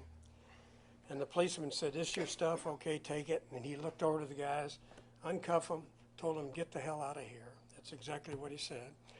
And I said, what, you're letting them go? He said, yep, they didn't kill anybody. 2 times that happened to me. Now, the only reason I'm bringing that up is that these guys do a magnificent job. You know, most of the time they're there after it happened, like someone said. I think what we could do here in Villa Park that would help, and there again, please don't come to my house, but I live on the corner of San Diego and Lemon, and I see major traffic. And one of the things I see, and I sit out sometimes on my bench in my atrium and I watch what goes by, having my martini, and I see the police car go by. He's usually driving speed limit. He goes up and down the streets at the speed limit. Pretty soon he's coming back, and he's back down here at the City Hall. Now, that's not a criticism, it's an observation.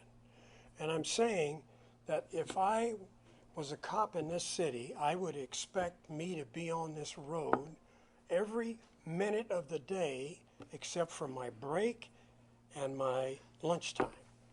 And I don't think that's happening. We're paying a lot of money. We're getting good guys. I've met every one of them. I love them. They're good guys. But they need to spend more time on the streets, which would help. It won't prevent everything. But I think we need to identify how much time is spent here at City Hall. And it's just a comment, and I hope he doesn't come by sometime. God bless. Thank you, Jim. Just as a response to that real quickly, we've actually started monitoring the vehicle mileage on a monthly basis for the cars. Is that a report on tonight? Yes. It's in here. Yeah, It's in here. Yeah, it's in there. Which one is it? Right here. It's under 7. Number Yeah. 7? All Okay. the data, all the crime data is there. Okay. Anyway, we actually have that, Jim. It's Yeah. being tracked. We haven't been looking at it a lot. They haven't had the reports really until this month, but that's going on. Is there anybody else who'd like to be heard on this? Oh, okay. My name is Brian Ferris. I live at 18361 Rosenau. 631. My wife knows more than I do. He just knows how to get there. Careful with that one. I've That's terrific. I love that. Was great. I've lived in Villa Park for 20 years, actually. I grew up here, and now we're back. Recently we put security cameras in our house, which I never thought I would do when I was growing up here. And like my wife said, I mean, that is the buzz going on in our age group. You know, the families that have little kids, all the robberies that are happening, and it's up close and personal. You know, pulling stats from the sheriff's website. 2011, there were 12 burglaries. 2012, there were 22. 2013, there were 30. So every year it's been increasing. According to the sheriff's department, earlier today there was, I think he said there were 3 this month, which would put us up to 36. But if you did the blotter, not burglary alarms, but actual burglaries, for the last 30 days, there's 5. So 5 in 30 days, that's 60. We're on track for 60 this year if every month was consistent. And that basically 1,800 homes. That's 3% of homes in Villa Park are being broken into this year. So that would be, you know, 3 out of 100, which is exceptionally high. Plus, there's been a couple cars stolen, including on our street. So anyways, you know, that's just what we're seeing and hearing and what we understand. And, you know, looking at the stats, there's definitely an increase. And I know the sheriffs are trying to do what they can do. I also know that there's some resistance to cameras, security cameras around the city, basically because of reasonable expectation of privacy, Fourth Amendment. I do know, you know, there's been a lot of discussion about that nationally, and I thought it was interesting. Ken Cuccinelli, the Attorney General for Virginia, issued an opinion, and he's a conservative Attorney General, so you know he likes to respect the Fourth Amendment also. And what he issued was that when there is an immediate threat to public safety, police can use the license plate readers to look for a car. And he also said that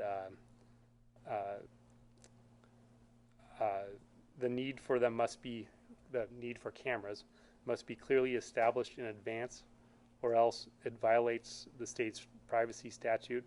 He also said that the data may not be retained unless it has been analyzed and found to be criminal intelligence information.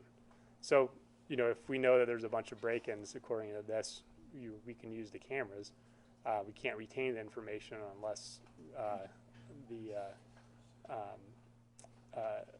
unless there's evidence that's been established. You know, that's Virginia. You know, every state can decide for themselves, but you know, it's a guideline. But anyways, I know that there's a lot of debate going on about, you know, reasonable expectation of privacy and things of that sort. But anyways, just so you guys know, I know you do know, this is the buzz going around Villa Park right now, and it's, you know, concerning to a lot of people. So that's why we're here to bring it up. Thanks, Brian. Anyone else? Please excuse me. This gentleman standing over there just handed me a piece of paper. And there again, no criticisms, just an observation. The Villa Park squad car mileage for September. On the first, the day shift, he did 15 miles. For the total month was 1,200 miles. It's 42 miles a day, Jim. So, I don't know how many miles in Villa Park, the streets, but if he's working 8 hours, he should be doing that several times, the loop. And there again, it's just an observation. I'm a Korean War vet, and I know that what it takes for security.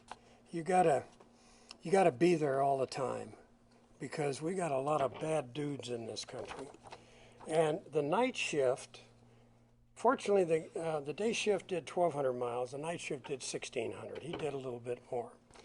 But I think it confirms the fact. Here's one day, the 21st, 29 miles. For 8 hours, my wife drives that going to Target. Excuse me, Jim. Lieutenant Guzzle, how long are those shifts? 12-hour shifts. And so what are we paying a year, $1.5 million? 1.2. 1.2. I'd like to add up the mileage and how much per mile. And there again. Don't come to my house. Okay. But, I know where you live, Jim. I know. They park there. I got to say one other thing. I told one of his officers one day, I said, you know, you got to get this guy. There's a guy comes in, he's driving either a Ferrari or one of these big, very expensive sports cars.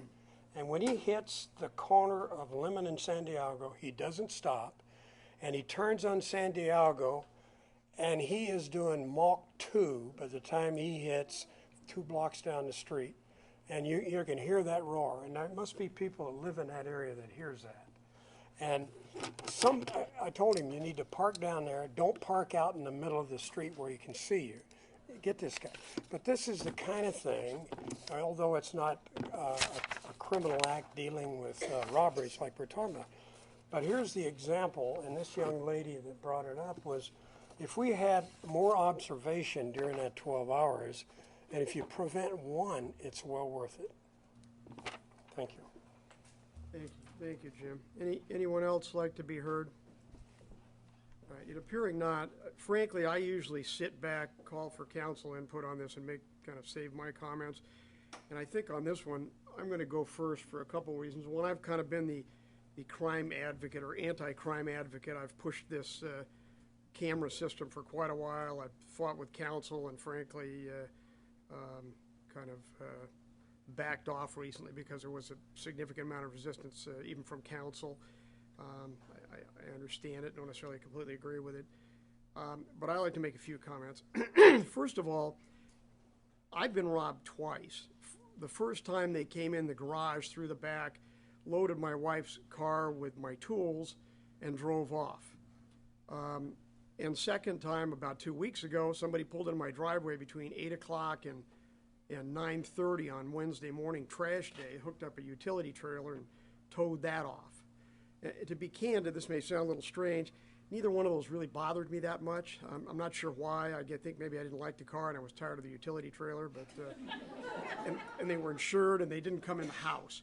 My motivation is not, it's happened to me twice, but it's really not my motivation. Those really didn't bother me very much. My motivation is I hear stories where people's houses are invaded when people are in the houses. That's an invitation for disaster.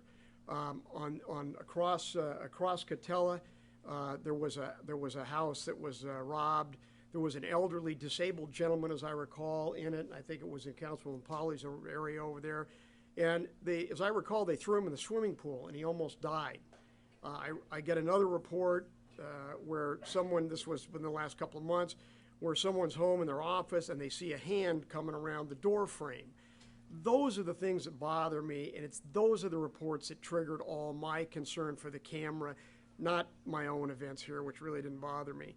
I aggressively pursued the concept of putting cameras in strategic locations throughout the city. Might have involved a couple hundred, trying to get people to volunteer to put them on the house and have the city subsidize a base level camera for shooting up the streets, put it into a common server with one of the security companies, and then putting an ordinance in play where it couldn't be looked at. It would cycle over a short period so it wouldn't be saved and no one would see it. You know, prohibit access unless there were two council member and the city manager, police, whatever. So the prospect of privacy violations was minimal.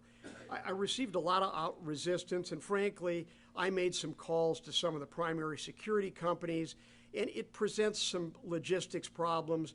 There are some potential legal problems in that public records supposedly have to be maintained for a year. That would be extremely costly, almost prohibitive.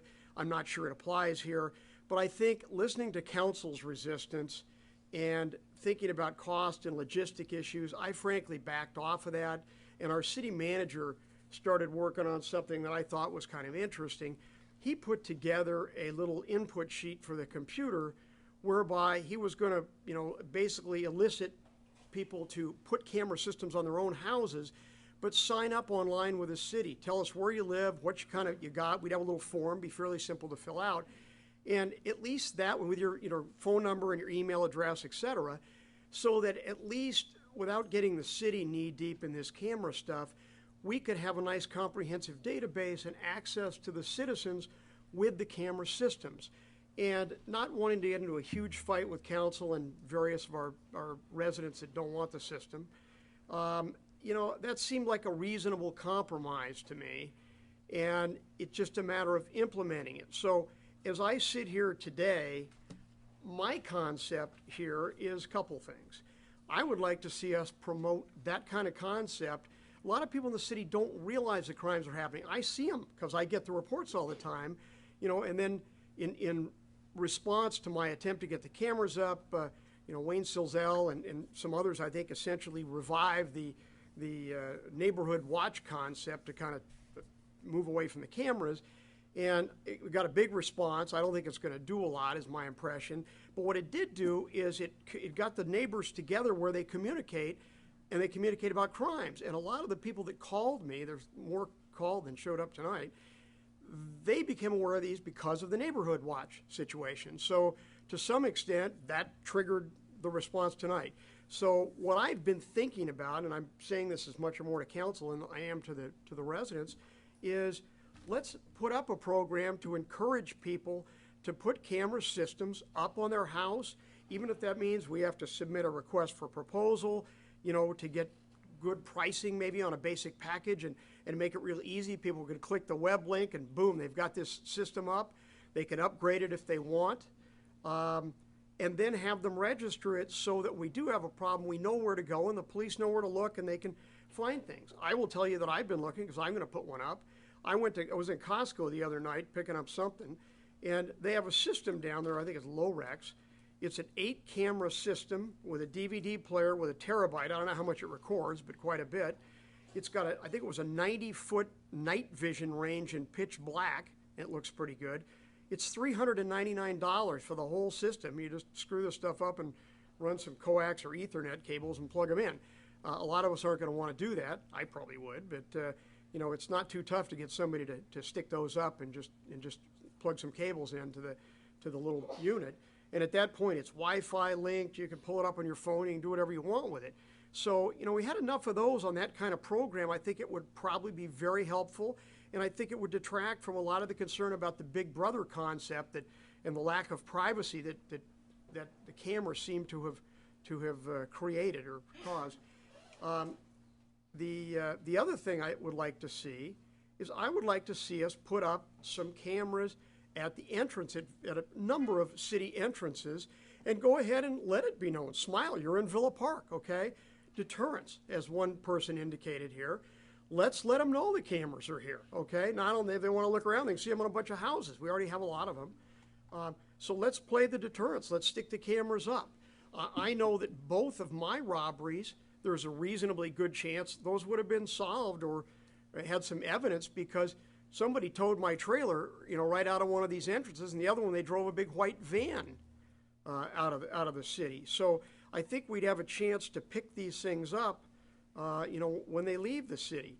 When I called in on my trailer a couple weeks ago, I called the sheriff's office. They said, when? And the second question was, do you have cameras? Then I called my insurance company, and the guy said, when did it happen? Do you have cameras? So after a while, it becomes pretty obvious what everybody's interested in. I took a vacation out to the Mammoth area last summer, and there was a state police investigator, I forget which agency, that was part of one of their people's friends. I had a talk with him, and I told him what I was thinking about, and he went raving. That's outstanding. That's way ahead of the curve. That's the way you're going to stop it. He says, the guys that do this do it a lot. And he said, when you catch one, you're going to go over there and you can find everybody's stuff from your city and others over there. So if you nail one, it's a big benefit in addition to the deterrence options. I think it's a great idea. That got me so motivated that I came back and pushed an agenda item, and it kind of got shot down. So stepping back, that's kind of my thought. And I agree with Jim's comments, by the way, on the mileage. I love our police. I know most of them, great guys. But the bottom line is 15 miles on a 12-hour shift in Villa Park isn't much driving. I mean, if we're going to pay $1.25 million a year with one officer, I mean, it's a little city. You could probably loop the place 6 or 8 times without really breaking your back. And I'm the one that ordered those mileage reports, and we got them, and then they kind of went in abeyance, and I asked that they be put on again. So frankly, this is a council suggestion. I think we should have some type of at least guidelines. I mean, different things happen different days, but I think we ought to have some guidelines where we at least have mileage that indicates there's been some reasonable policing. came up with that idea for getting those mileage charts because people were complaining to me that they never saw the police anymore. So then I started looking into it, and I had days that were even less than that. It was really bad. It's perked up a little bit, I think, since those sheets came out. But 15 miles or 40 miles in a 12-hour shift just doesn't cut it for $1.25 million, and when we've got this kind of crime. So my suggestion to council is that we do something with the mileage issues, and I think we ought to put a plan in place to encourage people to put in the cameras, register online with the city on a simple sheet on the website so we know what's going on, and I think we ought to put in some cameras at entrances and let it be known. Smile, you're in Villa Park. I think the deterrence and catching these people going in and out. If you get a shot of anything happening on one of those one of the private home cameras, and you see an orange Chevette or whatever it is, then you can look on the entrance cameras and you can see them coming and going. We may be able to get those where they could get maybe they're just activated for movement, and we can get a shot of the car and the license plate. So if somebody sees something on their home deal where it occurred, then we could check the entrances, maybe get a license plate, and we'll stop some of this and certainly deter some people. I've talked to a number of police officers and yet to hear one that didn't think that was going to be an effective way to pursue it. Not all as enthusiastic as that investigator. But that's my 2 cents. So with that, who would like to, which one of you would like to go first? Yes, well, there was only one particular shift that had 15 miles. I want to make that clear. I think it's up around 40, 50, 60 miles most of the time. Plus, there's a lot of action where they're actually sitting at intersections watching people and giving tickets out for running stop signs and U-turns and things like that. So in defense of the sheriff, I think this log is probably pretty typical. And this is what you're doing a lot of work. You have to stop, and a lot of time can be 20 minutes for a ticket. So I think overall this is pretty good. But going back to Rick's recommendation on the cameras, I think it's for the citizens to do it. I think it's great. I think that's a good package. We don't have any permit fees that they need for the camera installation, I hope. So I think this is a wonderful expansion of the Neighborhood Watch. I think it's a good idea, but I think it's going to be on a individual basis. But I don't know what we need to have as far as cameras for the entrances, ingress and egresses in another city. That's what I'm not sure of. I think that's a different issue. I think you're right. We should encourage the homeowners to have cameras, and the terabyte data depends on on the capture rate. But otherwise, I think this is a good idea as far as that goes. But I don't know about us maintaining a log of every license plate and every car and a picture of it coming in and out of the city. That may be a bit much for us to swallow, to be quite frank. But I think we can look into it, of course. Rick. Brett? I've had 6 cameras on my home for 3 years now, and one time the cameras caught a guy in my front yard, in my driveway, just checking car doors, because a lot of the car crimes we have are open car doors. They just walk the neighborhoods and look for open car doors. So I gave the picture to the sheriffs, and unfortunately it was at night, and it is infrared and all that, but he had a hood on and all that, so didn't catch him. But the cameras are a great deterrent at home. They're very inexpensive. When people come to the home, they can see that you have a few cameras around. It's a big deterrent. I've been very fortunate having had a break-in. Not that I won't, but very inexpensive. They work great. The cameras are set up on motion where they only record when it catches motion.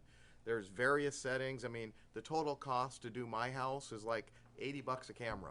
That's it. They work right on the internet. They're very safe, very inexpensive, very effective. I could load up. I could show you 6 frames right now live on my house right now, and it's really cool. So I highly recommend it. I do also feel we need to do something citywide. I think there's so many options that we could do. There's real expensive options that are out of our bailiwick, and there's less expensive options. I think having possibly some signs with some possible cameras that, if they say the city's under surveillance or something, driving in off the freeway where a lot of people come out of town to our city, these people that do the robberies, they pull off on Catella, they come up Catella, they've heard Villa Park's a safe place. If they see a little sign says under surveillance and they see a little camera somewhere, I'd be worried. So I think we can do some things inexpensively, but I think it requires some research, and I think we need to do it. Mr. Mayor? Thank you, Brad. It's not just the privacy or invasion of privacy issue. It's really cost prohibitive to network the entire community with cameras. We can't afford to do it. I think part of what's happening right now is an increased awareness, and I think that that's a good and healthy thing. The members of this council have been, I think, aware for some time that there's been an uptick in crime. It really hits home when it hits your street, and then suddenly you become more aware. Yes, now you're part of the Neighborhood Watch Network, and I think everyone should be part of the Neighborhood Watch Network within the community, that we're keeping an eye on each other. On October 10th, and I know Deanna Fasinelli was there as well with me, I attended the Orange County Public Safety Realignment Summit. What you are seeing is the third year of a prison realignment and the fallout from that. Over 4,100 prisoners have been released in Orange County since the prison realignment started on October 1st, 2011. These are people that they consider non. They're non-violent, they're non-sex offenders, it's a lower level of criminals that they're releasing out into the community. That's what's happening. And what they're attacking right now is, what this group is attacking right now is how to minimize or bring down the recidivism rate. And one of the women out here was very accurate in stating that you catch one guy, you've stopped probably a dozen crimes. It's the same criminals. It's the same criminals who are doing all these crimes. So this awareness is important. I absolutely love the idea of us encouraging our residents to get individual home security systems. I do not feel that the city should be interjecting themselves into what private citizens are doing with regard to individual responsibility. However, I like the idea of us having citizens willingly sign up with the city to let the city know we have a security camera system. So if law enforcement is investigating, they know where they can go. I was talking with our law enforcement, our chief of police services, and people never deny. If there's a crime in the area and you go and say, can we as law enforcement look at what you've captured on your security system, people do not deny it. And so I think that would be a great thing for us to encourage. I'm very thankful to Mary and Wayne Silzel for revitalizing the Neighborhood Watch program. And I would think that if we asked them to invite a home security system providers, have a home security systems providers fair, that they would do it. They've done that. They are so willing to give to the community. I would think that we would want to encourage that and have sign-ups at the same time. So maybe that's something we could do in the future. This is not a problem that's going to go away. But we, I think, as a council and as a city, are ahead of it, quite frankly. The uptick in personal invasion robberies very much tracks with what we're seeing countywide, statewide. Most of it being auto-related, very much tracks with what we're seeing in the state because of this prison realignment. So we just need to prepare ourselves, and we need to begin working with one another as a community through both the Neighborhood Watch. I agree with the idea of having city staff establish a program where people are signing up or registering the fact that they have a home security system. And then we need to work together to keep each other safe. And I also agree that we need to perhaps be more assertive, maybe a letter from the mayor, requiring that our streets are patrolled better for the $1.2 million that we spend every year. And that's what I have to say about that. Thank you. When I look at this mileage report, I also see that when our sheriffs go to a home because an alarm has gone off for the third or fourth time in the week, that they spend 15, 20 minutes walking around the home, making sure it's secure, coming back. Now the alarm goes back again. So I think we need to consider that when they're off at the schools, because we have someone who has been cutting themselves in the bathroom, they show up at the school and they're there for 45 minutes. They're not driving their cars. So those are the things that we're not talking about here, that they're actually out servicing our community. They're not just out there driving, past Center and past Lemon. I know they spend a lot of time at the schools. I see them when they ticket the vehicles. We're talking an hour in the morning. They park their car, they're walking up and down Lincoln. So the car isn't moving. So I just want to make sure that everybody knows there's a lot of things they do that we don't see. Cameras, put one on my house, but I don't want one at the entrance of the city. I don't want someone watching me drive down Saravilla, coming down Lemon and doing it 3 or 4 times. I don't want that. I don't think our residents want that. It's an invasion of our privacy. It's not going to stop anybody from entering our home and taking our jewelry. What's going to stop people is we've got to take some responsibility, lock our houses up, put your own cameras up, put your lights on in the backyard, know your neighbors, and know when people are walking in your neighborhood whether they belong there or not. And if they look like they don't belong there, call the sheriff. My neighbor, who did get her house broken into, she did. They bashed in the window. They didn't take anything. 2 days later, my other neighbor left. They went on vacation. I got a phone call, and she said, would you go over and feed the dog for me? Because somebody wasn't able to do it. She says, don't worry about it. Just go through the back gate. The sliding glass door is open, because that way the dog can go in the house and in the backyard. And I said, what are you doing? The house was completely open. Didn't concern her. How many times can I tell someone, lock your door? She didn't lock her door. Now, her house hasn't gotten broken into, but I expect it to soon, because what am I supposed to do? As far as security camera goes, yes, we can register them if we want. I think it should be voluntary. I don't think we should make it mandatory that we register anything as far as security or alarm systems. But alarm systems help, security systems help, and your eyes help. All right, well, I've got a couple more. Having listened to all that, a couple of things. First, I want to clarify. Despite Councilwoman Pauley's comment about not being able to afford to put cameras all over the city, I don't think anybody's advocating that. I initially advocated something of that nature, a little reduced, but I'm not at this point. It's obvious. You've all heard council's comments, and you can see that that type of scenario is not going to work, certainly not going to work with this council. I'm not impressed with the neighborhood watch situation. I don't think that, I'm not aware that the neighborhood watch has been effective. I don't know how many people they've caught. I just have no confidence in that, frankly. I like the program because it at least keeps people aware, and it's keeping them reported, current on the crimes to some extent, which is why some of you are here and some of the calls I got. So I certainly have no problem with Neighborhood Watch. I think it's great. I wish the whole town would do it. But I don't expect it to have phenomenal results. You need something more objective.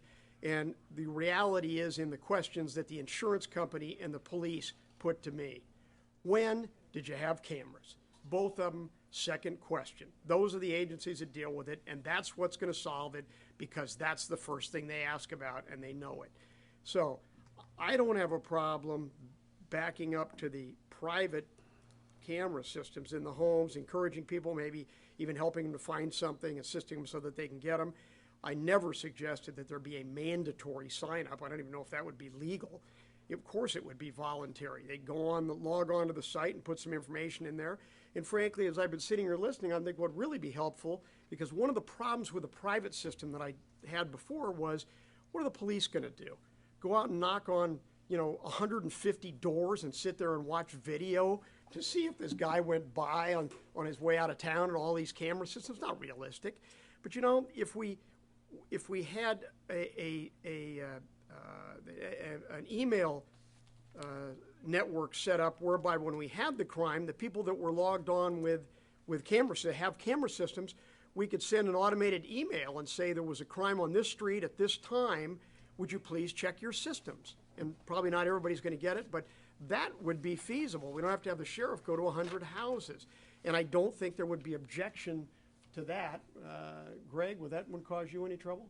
No. Okay, because Greg, I know, is more conservative, probably the more conservative on the panel, or on the council. So I'm assuming that wouldn't cause anybody any grief. I think that might be effective. But I have to say to the council members, I really don't understand the resistance to some entry cameras for deterrence and to capture when we do have a robbery or something, and we hopefully we'll get some footage of it so you have some idea what vehicle or what they look like, that then we can check those cameras, which might be set a little better to get shots to really do some identification or get a plate. Now, understand this, because I don't want Big Brother. I'm probably as far away from wanting that as anybody out here, if not more so.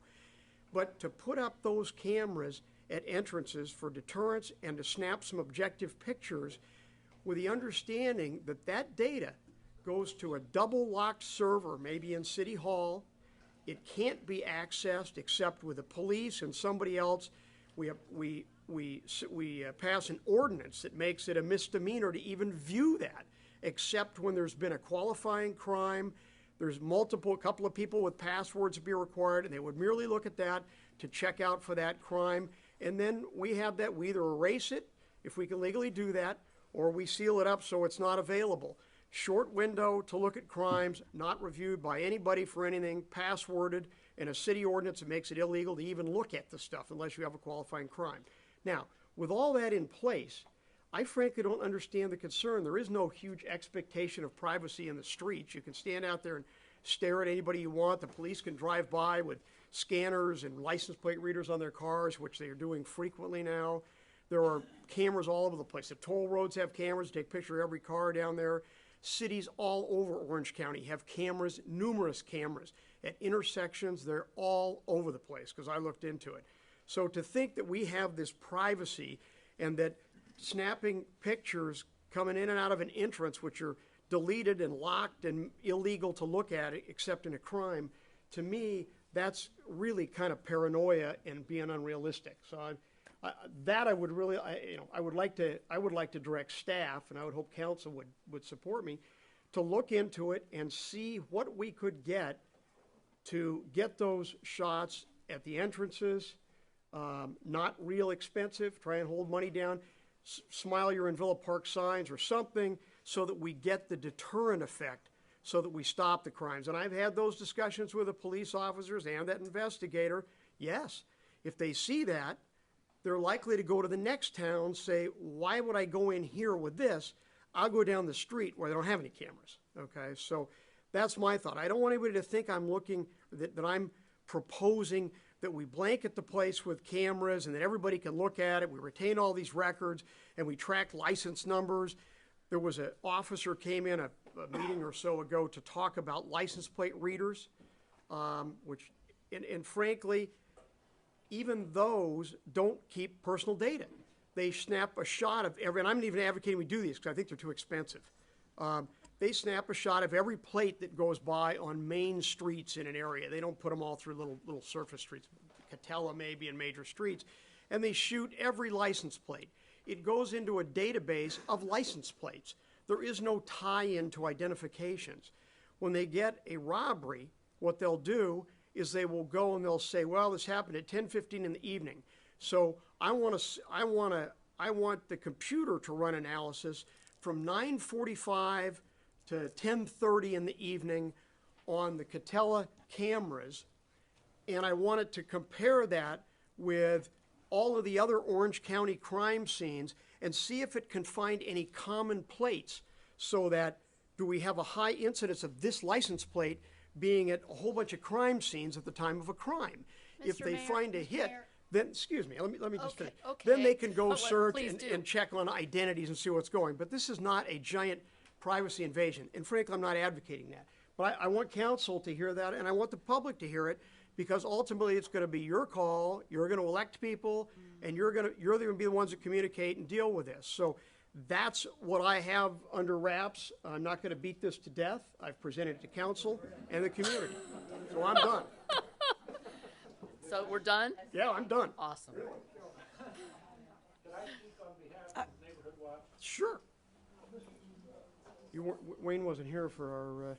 I figured the 20 minutes that I heard you speak on the television tonight, I figure I can speak for at least 3. Wayne, I was the first one to invite you up here. Wow. As moderator, you certainly extend the conversation from the chair. Moderating is to conduct discussion among the council members and come to a consensus. I'm not it's moderating. not I was to speaking on my own pontificate behalf, Wayne. as a bully pulpit. So I wish you'd contain the quantity of time you consume with your long duration of your dialogues. And we appreciate it because your concern is well-founded. Crime is a concern to all of us. I came up here to speak to the fact that when we had our Neighborhood Watch meeting, we asked the Sheriff's Department for their opinion on what we might do. and they said, people, lock your doors. 90% of the crimes that occur in Villa Park are walk-in. They're not break-ins. People are leaving their garage doors open, their side doors open, the hot summer, slider open. They walk in. For heaven's sakes, first step, make sure your house is secure. Lock it. It only takes a minute to unlock it when you want to. Even when I go to the garage, my wife sometimes locks me in the garage. But the back door to the garage is always locked, and I have a key in my pocket, so I have to pull it out. Lock your doors. That'll stop a lot of it. And the Sheriff's Department pleads with us to do that, because if they don't break in, there's not a whole lot of evidence. So that's the first step. Yes, I've been burgled twice at my house in 1985. I was on council, and I had a public telephone number. My office was up here at Wanda Cantella. I had a personalized license plate, and so did my wife, and they knew where we were all the time. They knew we were up at the office, or we were home. So they broke in the office twice, too. So, you know, your pattern has to think a little bit defensively. Now, I agree with the council's, or your conclusion. I think a couple of the others did, too. I didn't listen to all of it. But the idea of having a home security system that's current. We've got a system now where you, for $400, you can put in a home security system. And like Brad says, you can look at it on your iPhone if you want to. And when you go out of town, you can have peace of mind and look and see, oh, there's my house. You want to see my house? You know, it's simple. Now they have wireless systems too, and I have a problem with wiring because I've got a studio ceiling and stringing the. So I'm going to go for the wireless system. So it's very good. But let's help the Sheriff's Department by seeing to it that our homes are secure. And for those of you who spoke that are not neighborhood watch captains, please join on behalf of your neighbors. It's not a case of where you're going to have to attend a lot of meetings. If you're concerned about security, you can certainly look out for your neighbors. And if your neighbors are brought to a cocktail party or a coffee or watch the fireworks or whatever, you'll get to know them, and you'll get to know their patterns, what their cars look like, what their kids drive, how often they go to the store. Well, there they go to take the kids to school. You'll know what's going on in your neighborhood. And you know, when you are in need, and the day will come, they'll be there to help you. You'll be the benefactor as well as they will by staying current. And that's how we've attacked it in this city, as being neighborly and friendly to one another. Even though some people don't want to be a part of it, that's okay. This is voluntary. You're going to be looking out for them whether they like it or not anyway. And that's okay too. That's a good way to, we're all together in this.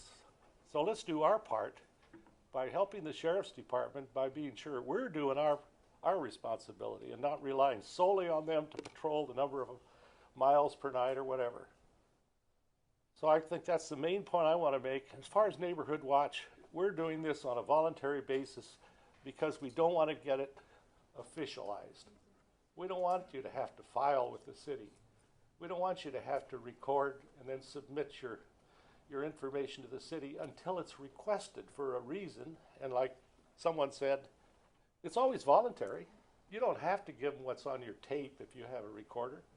But I think you will, because if it happened in your neighborhood, you want to catch them too.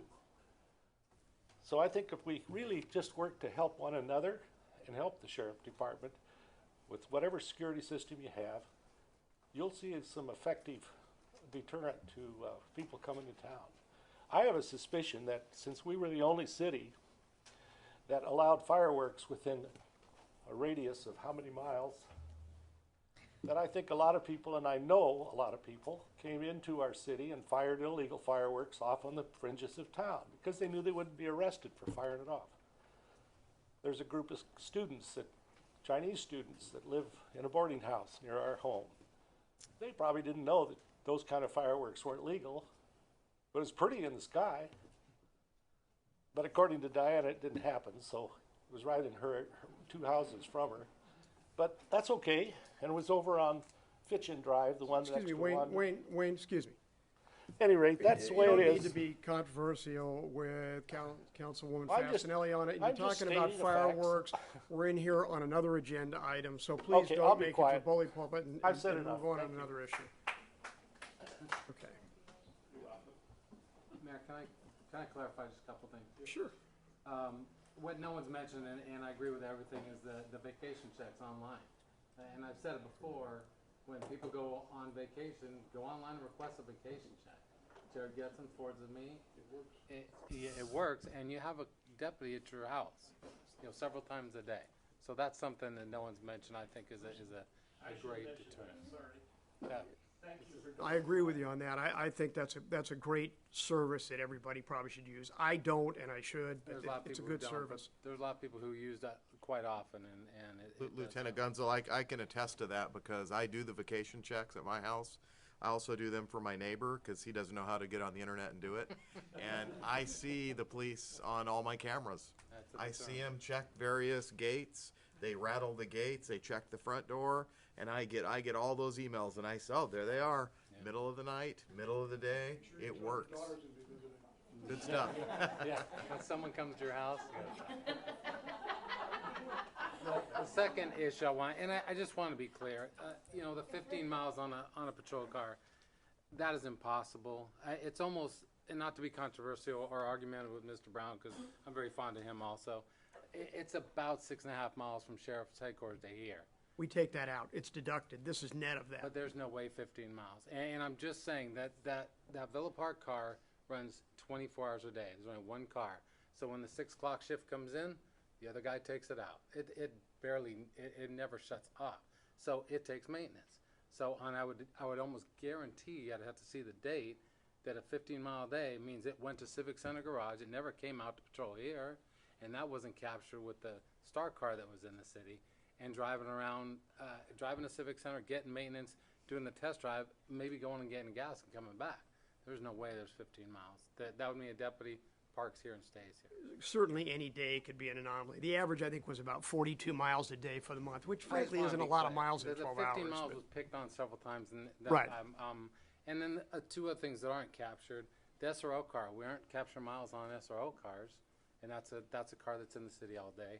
And then when something happens here, and there's 4 or 5 different sheriff units and canines and helicopters, none of that's captured either. So I want to be, when we're talking about it, and I agree there are problems, and deputies need to drive around more, and you made an issue with that early on in your tenure, and deputies are paying attention. But that car is getting the wheels driven off of it, and the 15 miles is unfair. So I just want to make sure I was clear. I think we all recognize that clearly. Any one day could clearly be an anomaly. So. Well, if there's no other comments on this, I would like to make a suggestion, and I'd get a consensus of council and see where we want to go with this and where this is going to head. I would like to have staff come back to us at the next meeting with a little outline for a program for voluntary resident participation in a camera system. I know Jared has already drafted an initial input form where you can go on the web and fill it in, give a little information. Maybe including things such as the information already in your form, Jared, maybe a proposal for how we could set up a system when there is a crime so that we could push out to all the involved parties the information so they could check their systems and see if they have any evidence of that crime on their systems. Maybe if we have any ideas to maybe whether we could load something on the website, whether it's an RFP that we issue to get pricing, so that would make it very easy for people to go on the web and say, you know what, I think I want to do something camera-wise for my house. Go on, and they could see an aggressively negotiated price for a basic system or something, just to make it very, very easy for people to do it. And I don't disagree with Wayne on locking doors, et cetera, but you know what, Wayne, in all honesty, a lot of people in Villa Park don't want to live that way. And I'll tell you, I'm one of them, and I know a lot of other people that said, I'm not locking my doors, period. I never have, and I'm not going to. I don't like living that way, and I'm not going to do it. And do you invite more problems? Of course you do when you leave things open. I understand that. But just because people want to live that way doesn't mean I'm not going to make an effort to see if we can't get them you know, as much protection as possible. They just, We'll have a fair, we'll do that idea that someone suggested. Home security system providers fair. I have a, great. And the Neighborhood Watch is a great group to help implement this. All right, I didn't want to get this going. So I'm essentially not going to make a motion because I don't think we need it. can't make a motion, can we? No, I don't. That's what I'm saying. I'm not going to make a motion on it. I just would like to get a feeling of council because I don't want to go out astray, wasting staff time to look into something with the understanding that the balance of council has any interest in it and they're going to kill it, and then I've wasted staff time. So I'm just trying to get a feeling. I don't agree with having staff look up security systems for the public's benefit. I think that if we live in Villa Park, we're intelligent enough, we can go to Costco, you can go to Rite Aid, you can go anywhere right now and get a security system and to ADT. If a private citizen wants to have a business fair and invite vendors, he can do that.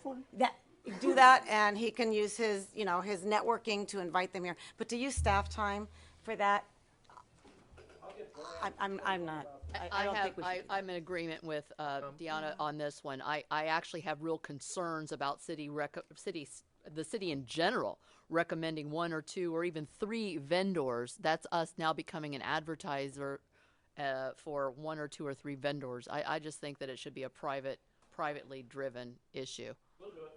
Okay, then, you know what, on that point, I'm going to withdraw my request because I can see the consensus and I know kind of where Greg lies on these. So I don't want staff wasting their time on that. But if staff could come up with a suggestion as to a program to allow community interaction with their systems so that we can communicate back and forth when we have a problem and find some of this stuff. That doesn't seem to be a contested issue. So voluntary. Well, it's all voluntary.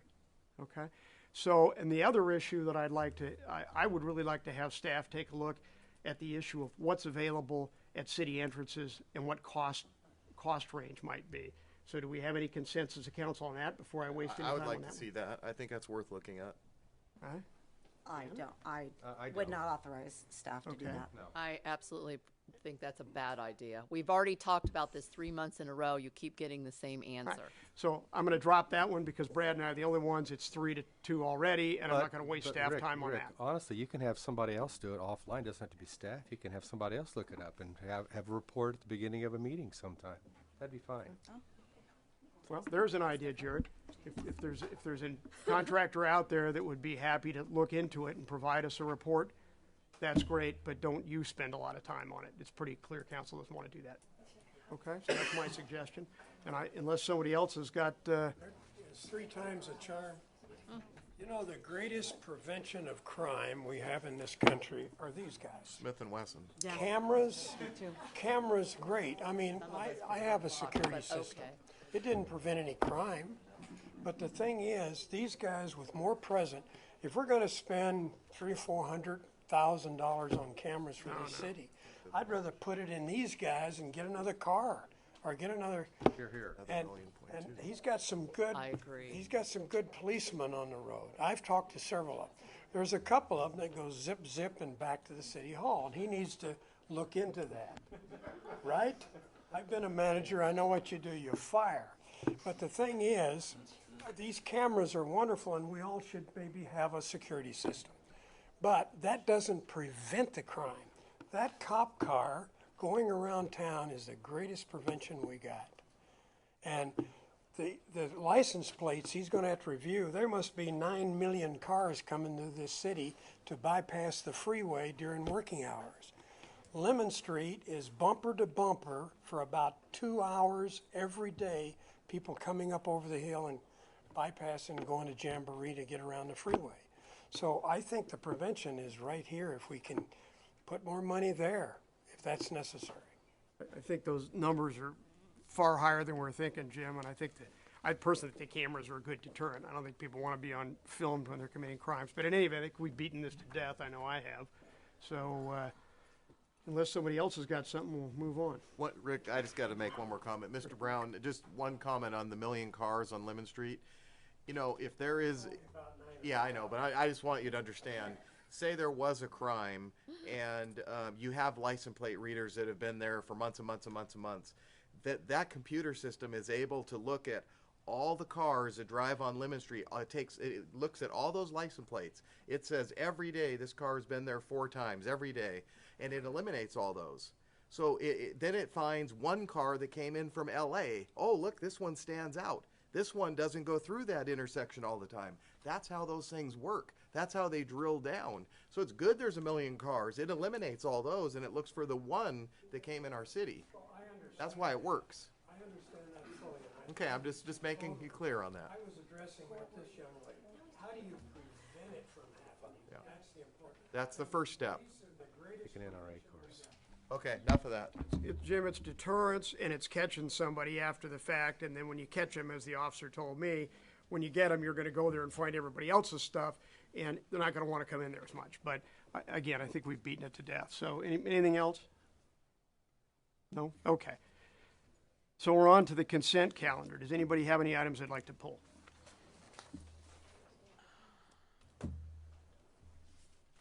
I would briefly like to pull item 9. Okay. Any other council going to pull an item? No? Okay. Deb, you want to move the other items? Sure, I'll be glad to make a motion to move the balance of the consent calendar. Second? Okay, Greg, second. All right. We got to take a vote on that one, Jared? Yes, thank you, Mr. Mayor. Councilman Pauly. Yes. Councilman Mills. Yes. Councilman Reese. Yes. Mayor Pro Tem Fasenelli. Yes. Mayor Barnett. Yes.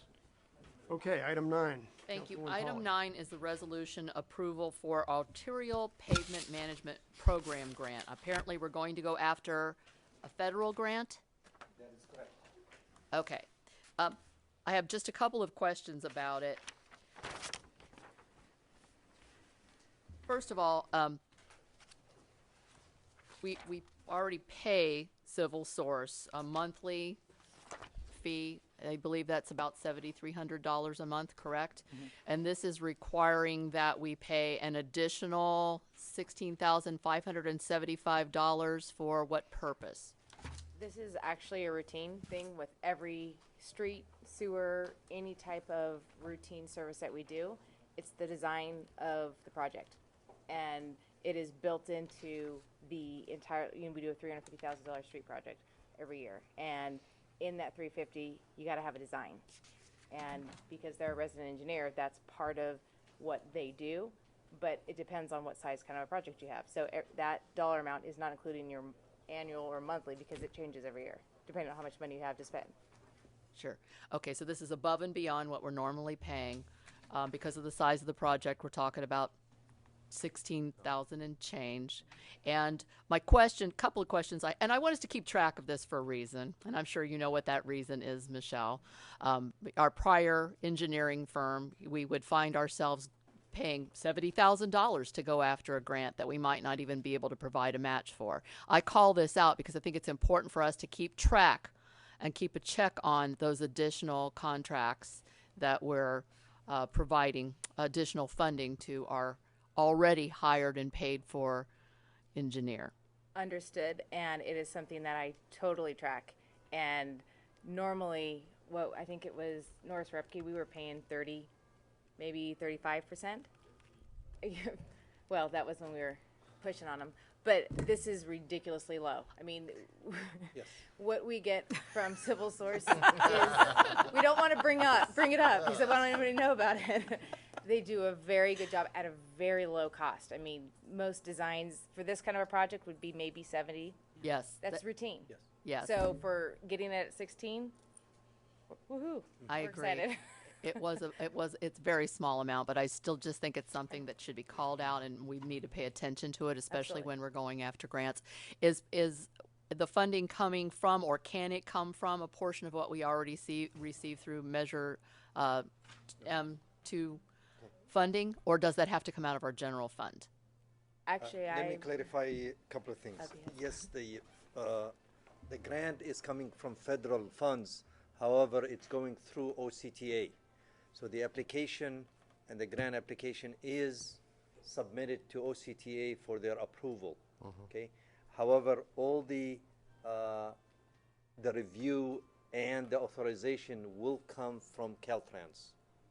So it's kind of mixed and complex. We have, myself, I prepared the grant application and submitted, and so far, I think by 90% we have an approval on it. We will know within next month if it is going to be approved by the OCTA board on that. Now, the dollar amount which Civil Source is mainly for the preparation of the plans and specification of that design for Taft Rehabilitation Project. So it's limited for that. So my time for the grant, that was part of the services since the application. I did it mostly here, plus in the office and so on. So it's not, that $16,000 is not including my time that was spent for the grant application and so on. That was in your usual monthly retainer, essentially? Yes. Okay. That's But I mean, this is also in our budget as far as the project. The 16,000, absolutely, but but this is a project for 15-16. So this Right. will be the large project that we'll do 15-16, which will most likely turn into a 2-year project. 17-18 month funds will be pulled into it based You'll on have our more fund fun balance. with numbers then, too. Okay. So you're You know going to how that get goes. federal money, and we're going to match it up with what we already would be spending on pavement Correct. rehabilitation Correct. anyway. Correct, so double All right. the project. Just wanted to call that out for perhaps the edification of future council members, and I'll be glad to move the item unless there are other questions. Okay. Do we have a second? Second. Jared, it's all yours. Yes, the motion on the floor is to adopt resolution 2014-3298, authorizing the application for grant funds, as well as authorizing city manager to execute a consultant services agreement with Civil Source for $16,575 to provide engineering services. Councilwoman Pauly. Yes. Councilman Mills. Yes. Councilman Reese. Yes. Mayor Pro Tem Fasenelli. Yes. Mayor Barnett. Yes.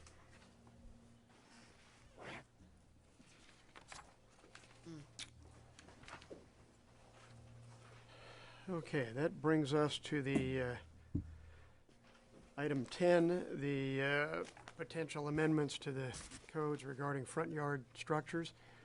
Have we got a report on that from staff? Yes, Mr. Mayor, members of the council. What staff's bringing forward this evening is a discussion item. As you're well aware, throughout time, over the last several years, we've had many applications come into the city, some that do not reach the council, requests for people to build gates and fences and other architectural features, arbors and columns and different things in their front yard. Our current code requires a 30-foot setback for main structures. Fences can actually be built within 20 feet of the front yard setback. In that first 20 feet, however, any fence has to maintain 42 inches in height or less. So if somebody wants to have a gate and they want it to be higher than 42 inches in height, in the past, they have requested variances to come into the city and allow for that height to exceed the 42 inches. Unfortunately, following state law, we wouldn't be able to make the findings for such a variance. And so we, as staff, would have to recommend denial of such an application. In that time, it comes to the council for your review. If you can determine that there are unusual circumstances or things that are uncharacteristic of other lots in the neighborhood or in the city, then the variance could be approved. However, as I mentioned in my staff report, it's good planning practice when you're seeing requests on a regular basis to vary from your code that you look at your code and you decide, does our code still reflect the vision that we have for our community, and are these really unusual circumstances, which is what a variance is supposed to be, or are the requests becoming so common and the approval of the requests becoming so common that really our code is out of date? So tonight, what we wanted to do was start the discussion, knowing that we have an election coming up and we might have some new faces. Well, we will have some new faces on the council. So allowing the discussion to continue at our time when we have new council members seated as well, but because you all have been here for some time, you've seen these requests come forward, we wanted to get your input on where you see the direction of this issue moving forward. Knowing that these are not just small fences, we've seen requests recently for security fences to be in the front yard, gates to block off driveways so that folks aren't getting strangers' cars coming into their driveways. So we're talking about gates that are 6 feet high, 8 feet high, and sometimes the requests are to be right on the property line or within 5 or 10 feet. Obviously, at that point, Ackerman and I have a conversation because we want to make sure we can get the cars off of the street before we allow that to take place. But again, these are the types of requests that we're seeing on a fairly regular basis. And the most common that we're seeing now are architectural features. So not even fences or gates, but again, as I've mentioned, arbors, lattices, trellises, which by our definition would not be allowed. We try to be very friendly with our residents. We try to work very hard. Our code right now does not allow us a lot of wiggle room. And so asking residents to come to the council and pay the bill for a variance, knowing that staff can't support that variance, really sets a negative tone between the planning department and our residents. And so part of what we're asking for tonight in your direction is to ensure that you want us to stay on that track, or if you'd like us to start to look at ways to amend our code to be more reflective of the direction that you'd like to see. With that, I'd be happy to answer any questions that you might have, and certainly would be looking forward to your input. Well, Jennifer, in the last 2 years, and Greg, correct me if I'm wrong, we've only had 3 at the most gate requests for something like this come to the CDC. So, so I'm hearing you say, I understand if we're getting a lot of requests, so I'm trying to find out where those requests are, because they haven't come through the community development meeting, and so they haven't come through to the council. So where are they? So we get the requests through what's called site plan review, which is our either over-the-counter or submittals made by applicants to get planning review and approval. When we get the request for a fence or some architectural feature in that front yard setback, we sit down with the applicant, we let them know what their options are, that they can either move that back behind the first 20 feet, they could reduce the height to 42 inches, or they could attempt for a variance. We try to be very honest and realistic and let them know because of the conditions on their property, staff wouldn't support the variance, so you'd be looking at a denial recommendation to the council, and you'd have to pay the $1,800 for the request. Most decide at that point, never mind. And I get it, but I find it a little odd in the last 2 years to not even hear any sort of a buzz that there's a lot of people coming asking for that, and it's never. Is it 25 a month? It's never come. I can probably tell you in the 4 years that I've been here now, we probably have had about 15 to 20 a year, which is a significant amount for one section of your code to be questioned and requested at times. And as I said, most people will walk away and are very, very frustrated. Then I'm going to take it another step. If we're having that many in 1 year and it hasn't come to council or to the CDC to say, hey, we need to look at it, that's a different story as to why we haven't been alerted to that. Like, we were alerted to the fact that we had so many people who wanted their second story to be 30 feet. You told us that, so I'm a little bit confused as to why we haven't been alerted to 20 people per year wanting that. And now we're going to look at it, so.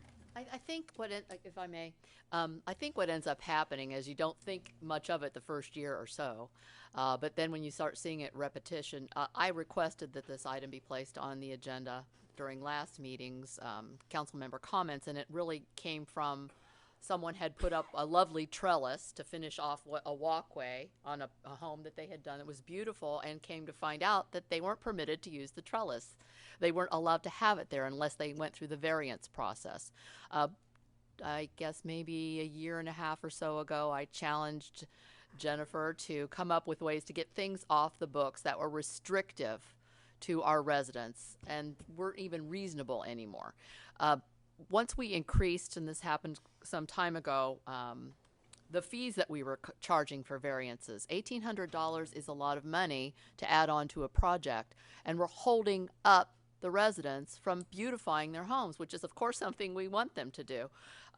having seen this particular trellis, looking at it, and I thought, you're kidding me, that's not allowed? Well, it could be allowed if you're willing to go through the process, pay the additional fee, and it's just that shouldn't be the way Villa Park is. And when she started pointing out to me how many times these sorts of things actually happen, and the resident just gives up, says, "Oh, I don't want to do that," then I started thinking, "Oh, this is definitely one of those areas where we need to make some adjustments." I have seen most of the variances during my 8 years end up being approved, which means that all we're doing is holding up the resident's project and extracting money, unnecessarily so. So I would like to see certainly something certainly like the trellis. This is a beautification. It's not even a solid object. Be something that's allowed by right within reason, something of that nature. Certainly the gates that we've been allowing quite often, and more people want security gates at their properties so that anybody can't just drive into their properties within reason, safety reason, as you were mentioning. Being able to get off the road quickly, not obstructing traffic while you're waiting for the gate to open. Those kinds of things. You've seen them. The kinds of things that you're seeing regularly, those would be the kinds of things I think that this council should consider changing. If I might, just to go back to Councilmember Spasinelli's point, the difference between the height of structures and some of the other things that we brought up in the cleanup earlier and this item is that our goals and objectives in our current general plan really foster this section of the code, and that's why it's important for us to have this discussion. Our code specifically speaks to keeping a rural look and open front yards, and that's why this setback was very important at one time. Exactly. And you know, when we've had the discussions at CDC or with variances, it's one of the main points I bring up because one of the findings is a consistency with our general plan. And so when we are then doing something that is somewhat inconsistent, I want to check in with the council and find out why we feel it's important to vary from that section or that goal and policy. And so different than the height change that we made or the lot coverage change, there really wasn't a direct nexus with a goal and policy in our general plan as there was with this fencing requirement. So it made this a lower priority in coming forward for discussion because there was something substantive that said this was important to the community. In these others, it was like, gosh, where did this come from? It was an arbitrary number set. We can revisit it. Yeah, with the fencing here, I think there's two issues. I think the lower fence towards the front of the lot line is important for the look and feel of the open space, but it seems to me that the real issue here are some of these small architectural features, and that's really the issue that you're bringing to us. Is that correct? An arbor, and you can buy that at Lowe's or whatever. So that's really what you're bringing to us, or you're saying we should be able to allow 6 or 7 foot high walls up to the lot line, because I don't think we want a walled city. And that is the question tonight. Yes. Where would that line be drawn? What would be acceptable? What wouldn't be? There's already one on Center already that I think it looks horrendous. It's a huge wall, and the house is entirely behind it, and it's it just doesn't look good. But it was passed by some variance some time ago, so that's the way that is. But I think with the small architectural features, I've seen lots of them with the 42 high fence or lower, and then they have a couple of arbors or whatever. I think those look nice. That shouldn't be $1,800. You're right. Yeah. But I think we need to have some examples of this presented up on the screen so that when we have the meeting that we can all see it. And because I think that's the general direction that we need to go. We have a lot of men in here. They're visual. I got to see that as well.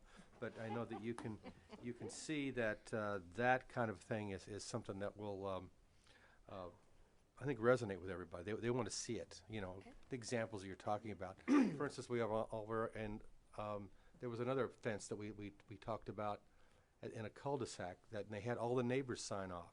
Mm-hmm. And I think that's what we want to see is the cooperation of all the neighbors. They said that's going to look great, and then of course we give them a variance. It's fine. That's the neighbors like it, the residents like it. I think the owners like it. That's good. But if it's still on that variance list, we're still holding their project up, and it's still Exactly. costing. But the thing, if I remember with that, it had pillars and it was open in between the pillars. And I think the openness may be what determines the rural feel versus a big old a block wall that's, you know, so tall. If somebody's doing it in an attractive, you know, wrought iron scroll that's very porous and open and just adds to the look of their home, that's fine a too. different thing. Yeah, that's different. Okay. So are we here just to are we here to give directions for them to come back Yeah. to Yes, they're us with your coming back. suggestions and costs and so on? Got it. Okay. Go ahead, All right. Brad. Well, that's basically what Deanna said. I'm glad you brought this, Jennifer, because definitely there are some cases where simple things like Dave mentioned, it's kind of a ripoff, if you will. And I wanted to know if you have any recommendations for us, or maybe you can come back to us with some thoughts.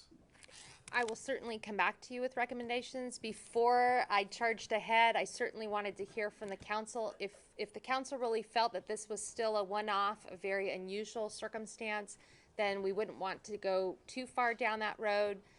We can certainly provide for you statistics on how many and where they're located and what the common requests are. Yes. An interesting note, in our definitions section of our code, and this will kind of come back bundled together, one of the things that we tell the public is, you know, you can't build a fence, but you could certainly put up landscaping, right? We're always telling people landscape, and that'll help with screening. Our code defines fence, including landscaping.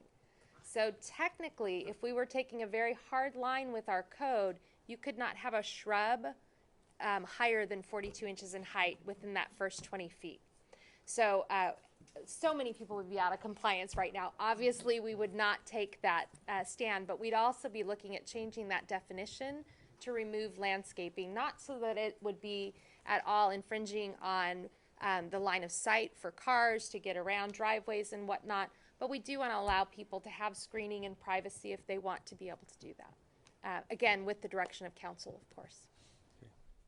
Jennifer, just a thought. My suggestion was similar to Brad's, that if you get back to us with some suggestions and maybe more latitude that's allowed at staff level to deal with the more routine issues, but also if there's going to be a gray area, usually is somewhere in between, and perhaps in that area we could have a expedited, much less expensive process to get to council on those gray area items where, you know, where we're dealing with landscaping issues and, you know, essentially a landscaping item, and we really don't want to charge somebody $1,800 to tell them whether or not they can put some loop at their front walkway. So just a thought, but I agree. I think if you come back to us, it would be very helpful. Great. Anybody else have anything? No. Thank you, Jennifer. That's it. Did you get what you needed? Definitely. Thank you all very Okay. much. Mr. Mayor, if I could request, there seem to be a lot of people, I believe, that are here for item 14, and they look like they're falling asleep. If you could get a feel for how many are actually here for item 14, so we could dispense with that and our citizens could go home. I agree. In fact, I had planned to do that at the inception of the meeting. However, it was pointed out to me that some people were adjusting their schedules to the meeting timing, and if I did that, I would cut people out. But I think at this point, it's probably a safe bet. How many people are here to address the Measure K item? Quite a few. Okay. So here's my suggestion. I'm happy to advance that item, but I would like to take a 5-minute break. Perfect. So that I can do things that I would 5-minute not recess. take a recess for if I were not sitting in this seat. So we'll take a 5-minute recess, which will turn into 7 or 8, but we'll be back shortly. That's perfect.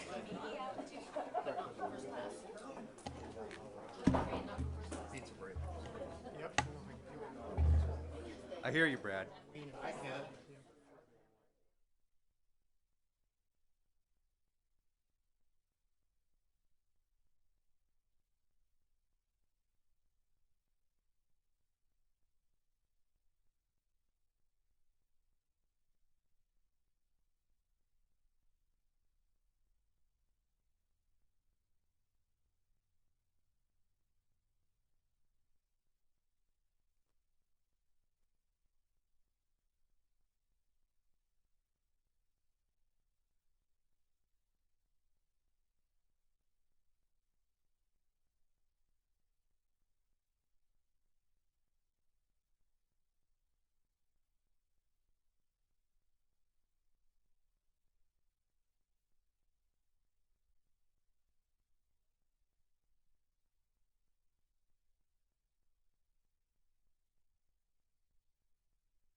Shall we?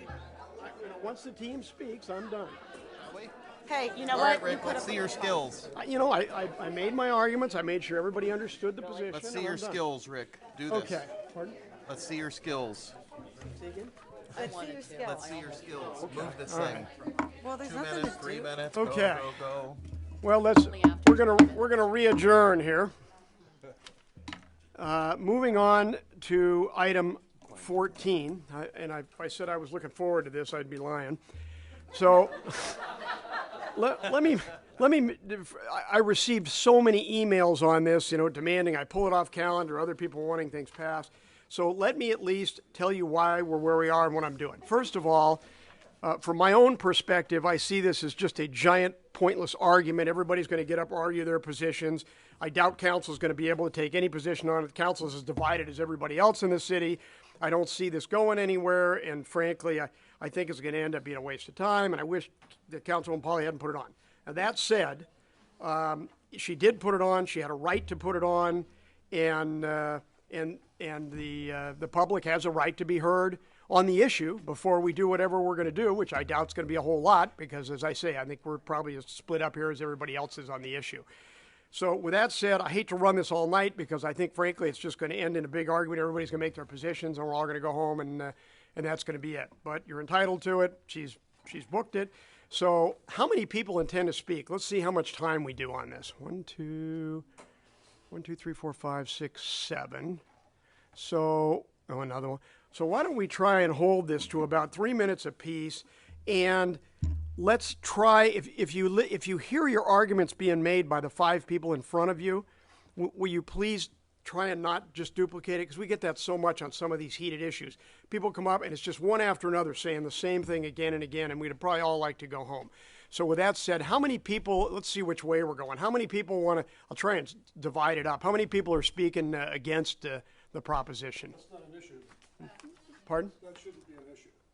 I'm just trying, okay, well then let's just do this. This should, Yeah, if it's 3 minutes my apiece, name's never Howard mind, you're Kirshner. right. I'm from 9872. Yeah, never mind. Oakwood Circle, and I've Yeah, lived I here w- for 35 years. I was going to pick a time and then allocate it half and half, but you're at 3 minutes, it really doesn't matter. So, Is this an appropriate way to start off immediately having public commentary? That's what we're here for. well, it's Well, just first a of all, discussion Mr. item. Do you Mr. wanna- Mayor, do you Mr. wanna- Mayor, thank you for that lovely introduction. I call a spade on these. I mean, You're we'll now see calling where it me goes, a spade. but Here's I hope I'm wrong. This is my item. I placed it on the agenda. I placed it on the agenda because this council, we are leaders in the community, and we have placed items on our agenda to consider at state level, federal level, county level, and regional issues that we have taken positions on, including legislation and all sorts of issues that are maybe not as impactful as this. This may be one of the most impactful pieces of it is a piece of legislation, a measure that is before the voters next Tuesday, and I thought it was important for us to fully discuss it. One of the reasons I think it's important is there has been, in my opinion, and in my experience, a concerted effort by those who are very passionately supportive of this to suppress any opposition statements.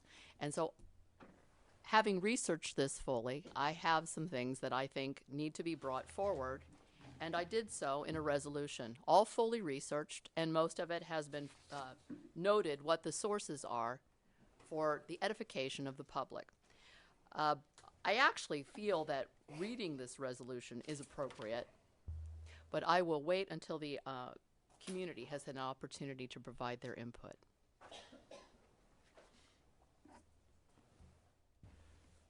Go ahead and identify yourself and Mr. proceed. Mayor, I'm Howard Thank you. Kirshner. I live at 9872 Oakwood. I've been here for 35 years, raised my kids, and now my grandkids are going to school here. I have an opinion about the measure. I'm not going to share my opinion. This is not the forum to raise and debate the issue. You represent us. You need to wait and find out what we have to say about the measure. If you have an opinion out that door as not a member of this body, express it, debate it, fight it, publish it, but not as a part of this body. This body is ours. End of discussion.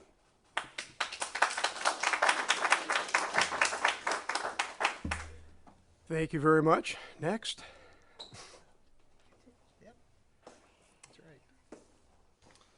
Hi, my name is Eric Kuai. I live at 9102 El Rito Drive. I've been a resident of Villa Park, well, for the first time since 1974. Went away to college for a few years, came back 19 years ago. I've lived here since. I'm not here this evening either to discuss the reasons for voting yes on Measure K. I'll tell you that I am for it. I'll tell you that you can see the facts and the frequently asked questions at our www.measurek.org website. That's all I'm going to say about the measure.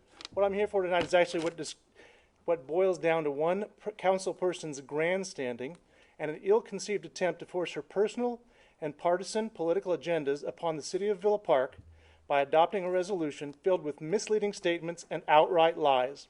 Our citizens, your constituents, will have the opportunity to vote or not support, vote to support or not support Measure K individually on November 4th.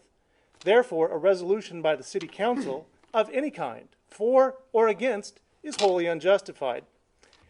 And if that alone is not enough, I can tell you, because I'm a member of the CARE organization, we have had direct contact with a statistically viable sample of our voters.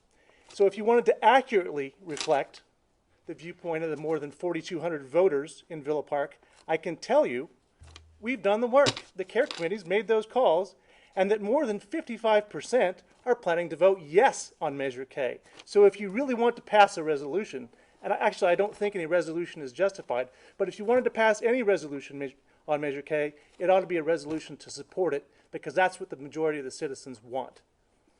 So for these reasons, plus the other reasons that I've stated in my private correspondence to you that unfortunately became public and included some lies about my family, which I'll stop there, and I don't really want to defend them in this forum.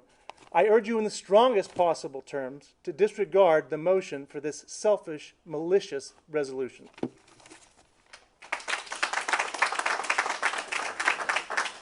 Thank you. Next.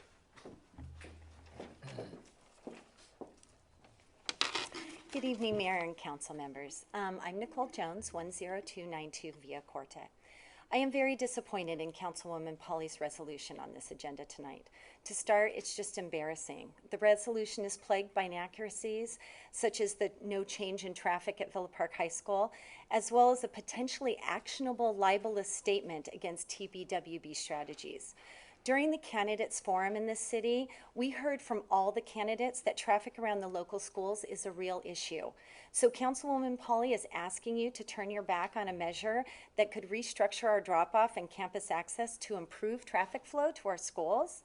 You know, simply by denying its existence in this resolution, that's ridiculous. There was no City Council resolution or community uproar when the Villa Park City Council leveled a sewer maintenance charge on our properties, which, by the way, is more every year than Measure K will cost me on my taxes. I just got my bill and I did the math for my property. Why was there no uproar? Because people realize that old infrastructure needs to be replaced. That is what we are voting on now. Replacing our aging infrastructure at our local high school, which is possibly the largest landmark in our city. Bonds can be a fiscally responsible way to pay for our schools. Our elderly residents who have lived in the area for a long time, which Deborah Polly, professes to, stand up for, have low assessed values on their homes, so they will pay less when the young families moving into our school district and our direct area will use the schools. And I certainly hope that no one is buying into the argument that anyone is going to be displaced due to this tax. My family has also lived here since the 70s. When we moved here, no one who moved in here thought that we were getting some bargain basement property that was going to require no maintenance. My gardener bill every month is more than I will pay for this measure for a year. It's ludicrous. And I think that, any of the quote, elderly people that, this resolution proposes to help, I think we'd see a lot more unkempt lawns in this city if they were, things were really that dire for these people. I hear a lot of there has to be a better way than this. Really? If so, All of us on our committee would love to hear it. You know, we've had over 10 years since a bond has been placed in front of the city and nothing has been done. If Councilwoman Polly had a better idea, she could have come up with it 5 years ago, 10 years ago, 2 years ago. We would have loved to have heard it. One of the reasons I became galvanized on this measure is because a friend of mine was talked out of buying a home in our area in favor of staying in Tustin where she lived, and her realtor's reason was the schools. I have never, in the entire time I have lived in Villa Park, made to feel like we were second best. Because of our schools, now I do. Please do not make this mistake. Please do not second this resolution. Thank you. Thank you. Who would like to speak next? Hi, I'm Linda Roslin, 18141 Dorchester Circle in Villa Park. I moved here in 1970. My children all graduated from here. My grandchildren are going to school in El Medina, Orange Unified School District. When I moved here 44 years ago, Orange Unified was the best school district in the whole Orange County area. It isn't now. People don't respect it. Our schools need help. We know that. I'm just saying, don't let Mrs. Polly's personal views and ambitions I don't want her representing me in this. That's the main thing. You don't represent me. I'm a resident of Villa Park. I'm an elderly because I'm way past senior citizen. I can afford to live here. I can afford to pay the extra $39 per 100,000 on my house. Don't represent me. Don't say you do. Thank you.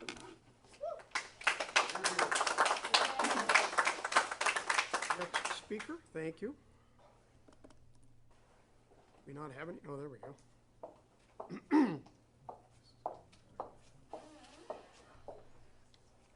My name is Kathleen Moran, and I live at 10162 Workman Circle in Villa Park.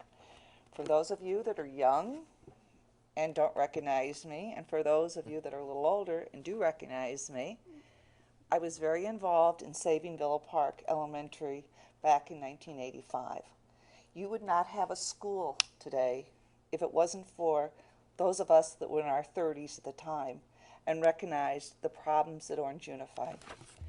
With that, I have put in many, many years with Orange Unified, and I have a lot of institutional knowledge that a lot of other people perhaps do not. So I would like to share with you.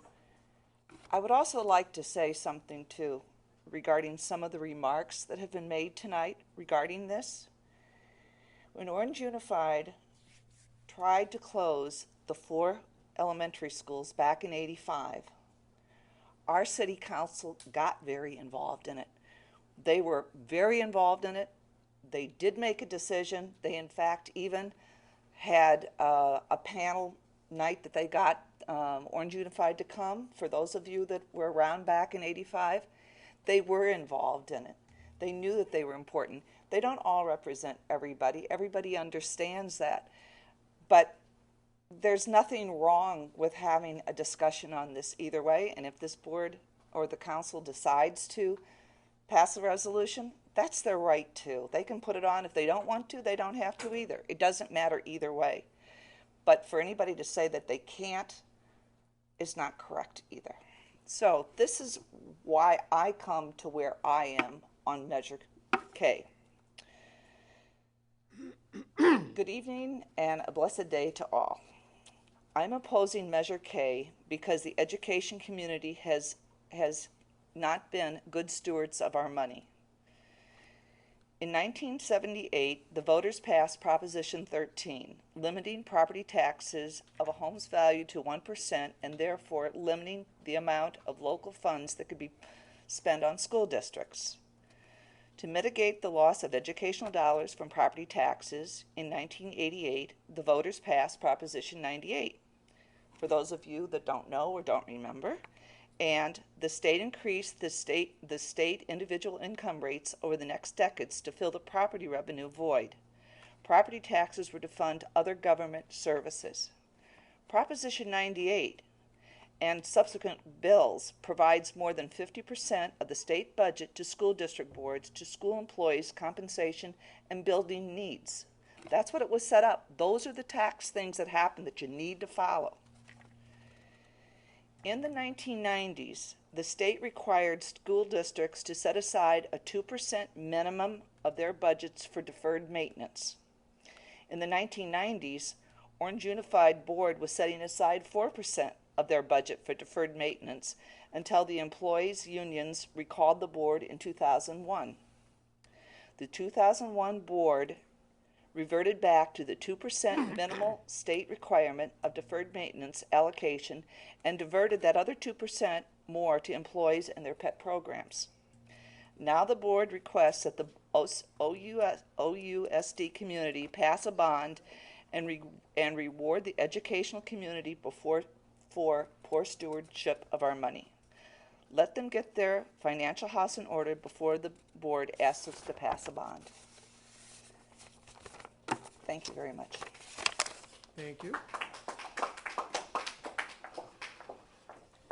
Hello, my name is Alexia Delagiani Bridges. I live in the city of Orange, and I'm on the local school board. Thank you for putting this on the agenda, and now you get to hear from both sides. I obviously voted no on Measure K. I voted no because it's a fiscally irresponsible plan. First of all, there was no price comparison done when picking the architect firms. Never did we look at any other companies to see if they could do the work for a better price. We just took their word for it. I have a problem with that. I also have a problem with the planning process. The community members giving input on the plans were told, if money was no object, what would you want? This is not how you approach something. You don't do this in private business, and you shouldn't do this with taxpayers' dollars. The result is a total disconnect between needs and wants. If this was to be handled properly, we should have taken bids from many companies and told those companies, you have X number of dollars to work with. Design the best campus you can with those dollars. But no, we didn't do that. There was no competition. This is wrong. The architects came up with plans that totaled $800 million. The bond on the ballot is for $296 million. Inevitably, if this bond passes, the community will need to vote for 2 more bonds in order to get the plans that the architects presented. The $39 per 100,000 will be more like $105 per 100,000 if all 3 bonds were to pass. Bond proponents will also say that there's absolutely no money for upgrades. But I've seen it with my own eyes on many occasions where the district could have used money to renovate but chose to spend it on other items. For example, at the September meeting, OUSD approved to spend $565,000, over $500,000 of an estate gift on miscellaneous items such as pride, positive discipline, and mini grants instead of using that big block of money to remodel the bathrooms. Why not use the money where it's needed? Why always put things off and then go to the taxpayers? That's not right. First, be good stewards of the money, and then if there's absolutely no other way, then go to the taxpayers. The bond proponents keep citing that there will be a citizens oversight committee overseeing the bond. However, this committee is only legally required to meet once a year and has no authority to do anything if money is misappropriated. Bond proponents will also tell you that we'll get our fair share of matching funds. That's even on their ballot statement.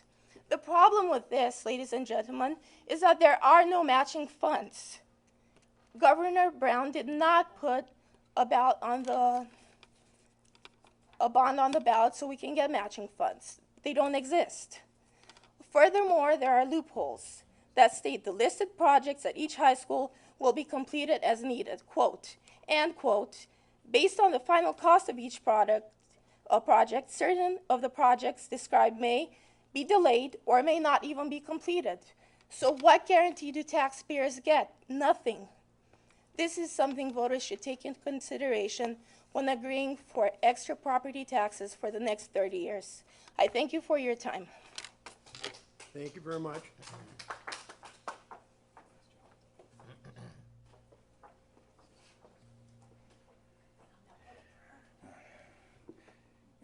Good evening, Mr. Mayor, council members, ladies and gentlemen of the audience. I'm Robert Hammond, currently Vice President of the Orange County Board of Education. I'm not here representing the board. I am representing myself, but I also, the current president, Dr. Ken Williams, who resides in Villa Park, is joining me in opposing this measure. I graduated from Fairhaven Elementary. I graduated from Portola, graduated from Orange High in 1979. I've taught at Orange High. I am a teacher. I'm currently teaching, though, in Long Beach because I'm not allowed to teach in Orange County because I'm on the board. To say that Orange High doesn't need a retrofit would be a gross misunderstanding. However, I applaud Ms. Pauley for putting this resolution, and I would hope that the council members would indeed get behind this resolution, and here's why. When we've contacted Sacramento and asked Sacramento, and mind you, they're a bit more liberal than what I and Dr. Williams are, they said that it should cost roughly for Villa Park, El Medina Canyon, about $40 million. And for Orange High, maybe 45 because it's a lot older. It was built in 54. When I look at the board and I say, okay, you guys want right now $75 million just to get started, and now you're, and at first I was in favor of the bond. But now they're saying, well, this is only going to cover maybe about a third. We're going to need 2 more bonds to really do everything we need. That's $225 million per high school. When I talk to people who work in Anaheim City Schools and guys who work for Los Angeles Unified, they're drooling. They're saying, oh my gosh, if we had that kind of money per high school, they go, we could probably build SpaceX. What they are saying is that we don't need this amount of money to do this. I do live in Santa Ana, but it's that portion that's Orange Unified. When I talk to the people in my neck of the woods, a lot of them, they couldn't afford to buy a home in Villa Park or Anaheim Hills. Okay, that's fine. That's, you know, that's on them. But there's a lot of also who are renters. What they have been misled into believing is that, well, this will only affect the, you know, the homeowners. Not true. It will also affect those who rent. It's going to cause rents to go up. Some of the businesses, their rents are going to go up, which is going to cause the price of certain things to go on up. So from where I'm at, from the representation, from the people that I represent, they cannot simply just open up their wallet and say, all right, here's a couple extra $100.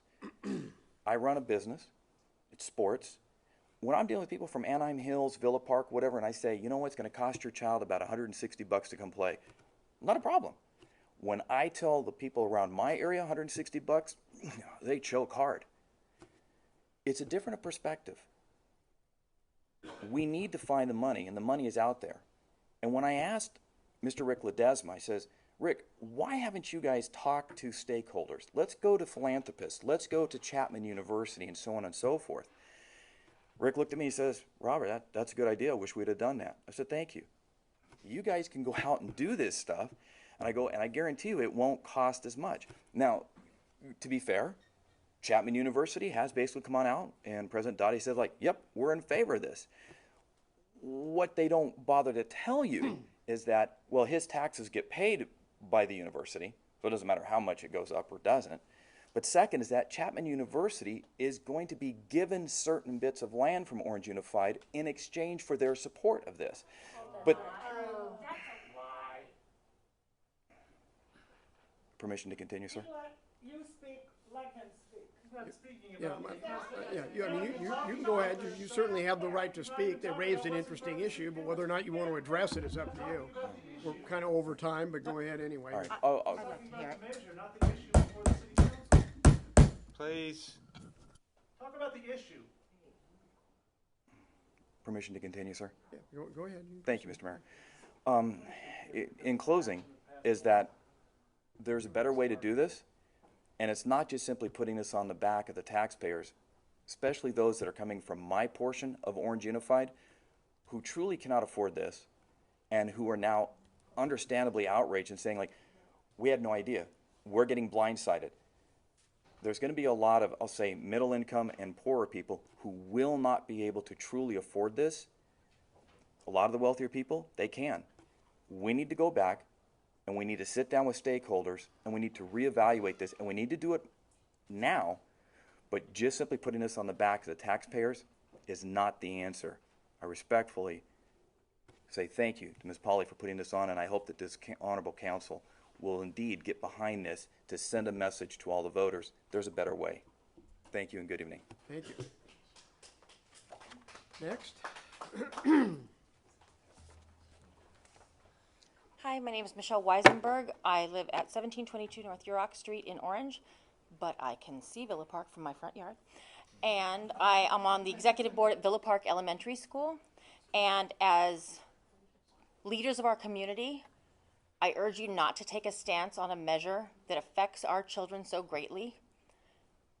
I urge you to stay out of it and let people make their decisions and leave this on a personal matter for people, because it's very important to our community. And even though I'm in Orange, we kind of feel like we're part of Villa Park because we're surrounded on three sides by Villa Park down there in my corner. And you all ought to realize that Villa Park High School is the center of our community. It's the largest structure you see. It's what you drive past daily. And in that, and as such, you ought to be taking pride in that. And shame on you for trying to discourage people from improving it, because I haven't seen you come up with anything in the 10 years since we lost double matching funds due to your efforts, Mrs. Polly. Thank you. Michelle, just a quick question. This is a little bizarre, but did you sign up for Marines this year at Marine Thanksgiving? I dropped the paper off in between your pumpkins on your front porch this morning. Thank you. I didn't know if it was even the same person, but it rang some bells, and I'm at the end of that program, and I had to ask. I stuck it in between your pumpkins, and I was going to send an email to Bonnie later saying it was there in case you went into the garage. Thank you very much. Sorry to interrupt everybody for that. My name is Janice Bjorklund. I reside at 9342 Hunting Circle in Villa Park. I'm a resident of Villa Park, and in addition, my commercial property is in Orange, so I am affected on both ends of this. The mayor already has said he doesn't like us even discussing it. I will say I'm a no on it. I've looked at it fiscally, and I think it's not responsible throughout. But what I really am standing up for tonight is I'm really disappointed in the personal attacks. I've never attacked any of you on the city council before. I've come to many meetings. I've disagreed with Brad at times on his positions, and I've never attacked him ever in any public arena. And I've disagreed with you, Mayor, several times, and I've never attacked you. And I am really disappointed that all of you will sit here and allow the personal attacks on one of the elected members of the city council. Deborah is an elected member. She's no different than any of the rest of you. Some members of Villa Park voted for her, some members didn't. Why this has to be such a personal attack, and why people are allowed to personally attack, I really hold all of you responsible. I'm very disappointed. Thank you. Thank you.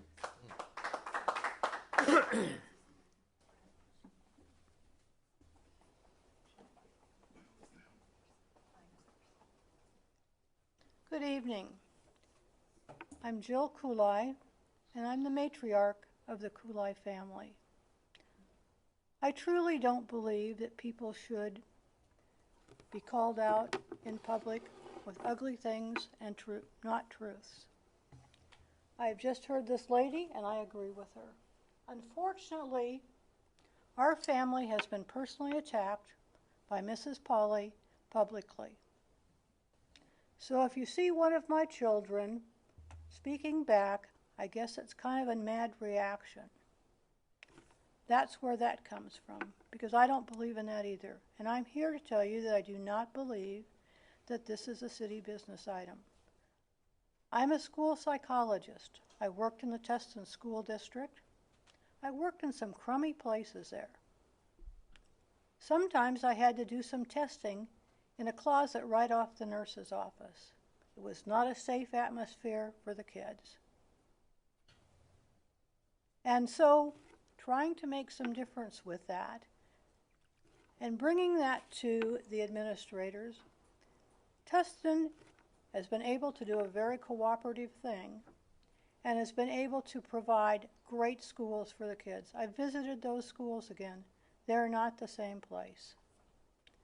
Our kids deserve that kind of education too. I have grandkids in the school. I have lots of friends with kids in the school.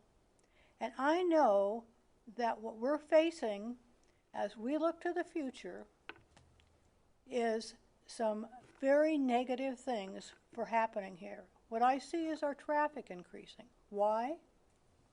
Because the people who move here are going to start sending their kids to private schools. They're going to drive their kids someplace else. Then the spaces they leave empty in our schools, we're going to be getting students from other places. The teachers who are now retiring in a few years because there's been no improvement will be looking to be replaced. Who is going to be coming to a classroom where they have to be accountable for the grades of their students to a science lab covered with cockroaches? Yes, I think the school board should have done different kinds of things, but this is what I can do. I can support the situation right now, and I would ask Mrs. Pauley to stop making insinuatory comments that we are a mob. I don't think that we are. I do not think that we have been terrorists, and we've definitely not been hiding behind our children. So you will see the Kulai family standing side by side supporting each other. And we would ask you to support the needs of this community by letting everyone have their own vote. Thank you.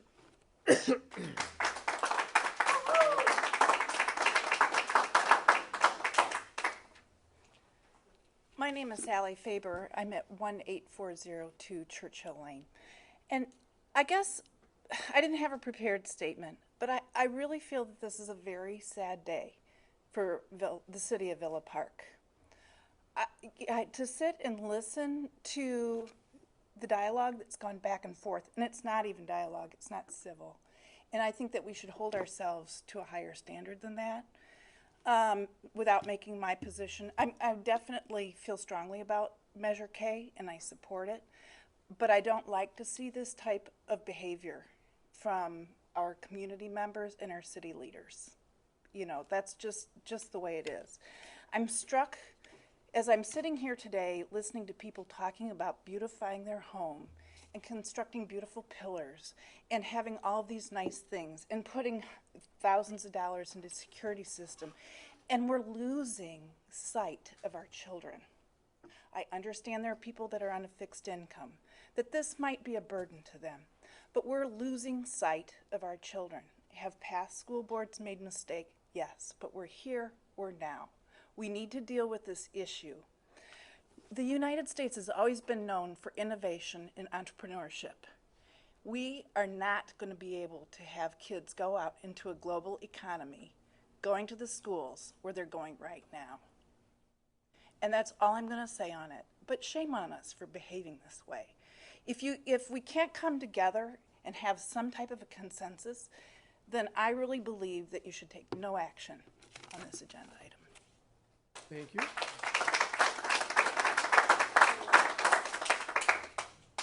Do we have any more speakers? No?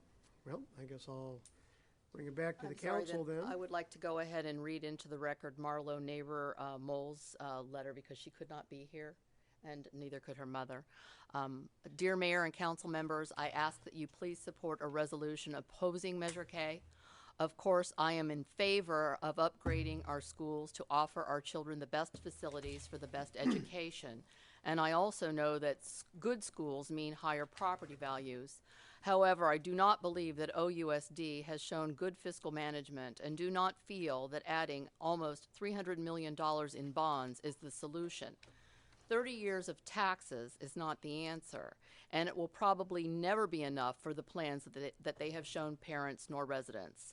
My property backs to Villa Park High School and was never invited to view the plans that directly and negatively affect my home and property values. I find it difficult to believe that any fiscal conservative would be in favor of Measure K. Contribution reports show exactly how all the Yes on K signs are popping up everywhere, union and contractor money. Are these the groups we want making decisions for taxpayers in Villa Park? Those that stand to earn all of our tax dollars if this passes. OUSD is asking to unfairly burden Villa Park residents with a tax, plain and simple. This is not the solution. Please help send OUSD back to the drawing board to find another solution. Thank you for your consideration. Marlo Neighbor Mole. And she lives on Bishop Circle, or her home is on Bishop Lives in Circle. Yorba Linda. Her home is on Bishop Circle. She lives in Yorba Linda.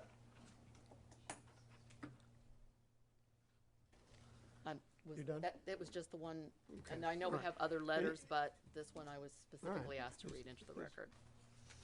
Council have anyone like to be heard on this? No? Well, I guess you make your motion. Very good. Before I make my motion, I'd like to make a couple of comments. First of all, I do believe that the elected officials should take a leadership role in this. I think that there are those of us who looked very deeply into this. I understand that the proponents of Measure K are frustrated with why the school facilities have not been properly maintained and repaired as needed. They should have been all along. I've seen private schools, church schools, and public schools that are as old or even older than OUSD's high schools, and yet they still look brand new, clean, and operable. And that's because they've been maintaining them as they have been going along.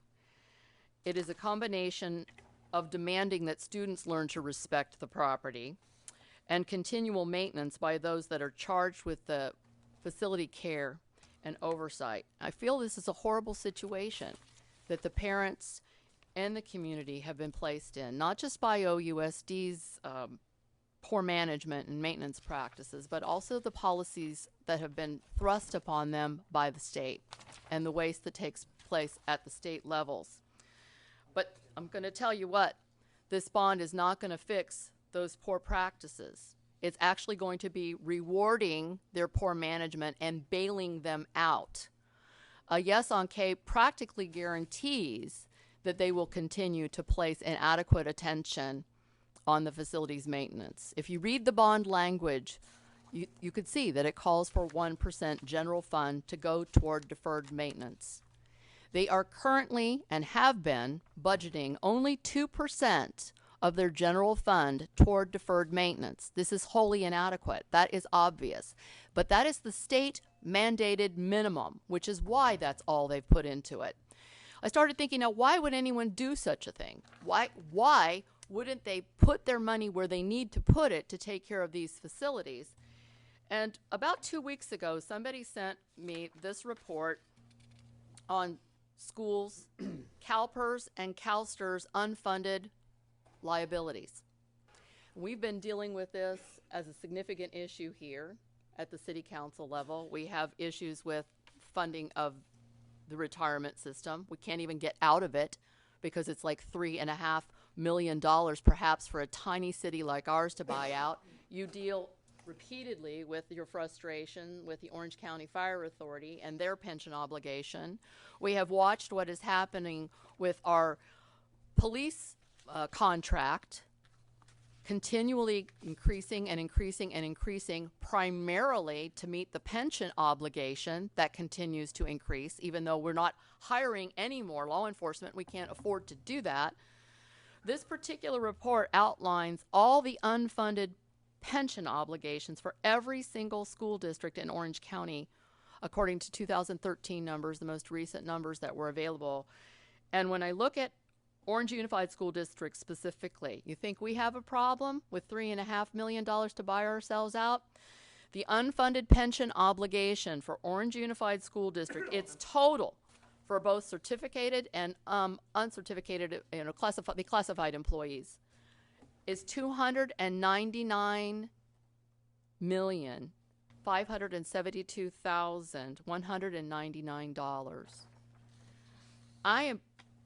It makes me wonder if most of what is happening with the general fund budget of our schools, instead of it going to the classrooms where it needs to go, instead of going into the facilities maintenance where it should be going, they are trying desperately to plug a hole for pension obligations that have been made. And that is leaving us in a horrible, horrible situation. And we've been frustrated by it at the council level. We've been frustrated by it regionally. We've been frustrated by it at the county level. And what I just have to point it out. I was just talking about Orange Unified School District's unfunded pension obligation.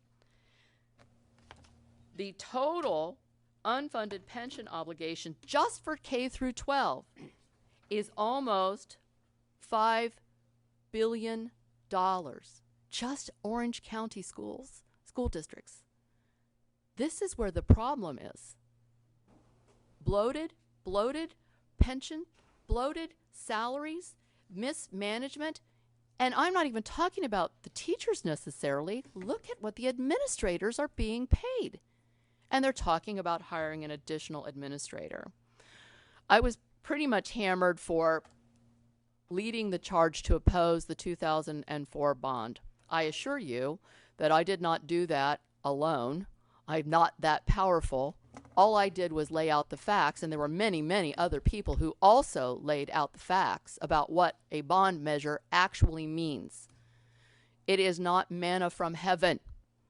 When we pass a bond measure, we are authorizing a school district to basically use our collective property valuations to take out a 30-year mortgage. And they're putting it on our backs. That's the only reason that we were able to defeat Measure A in 2004 was simply laying out the facts and alerting people, your property taxes are going to go up. And it's going to go into the hands of those that are mismanaging your funds already.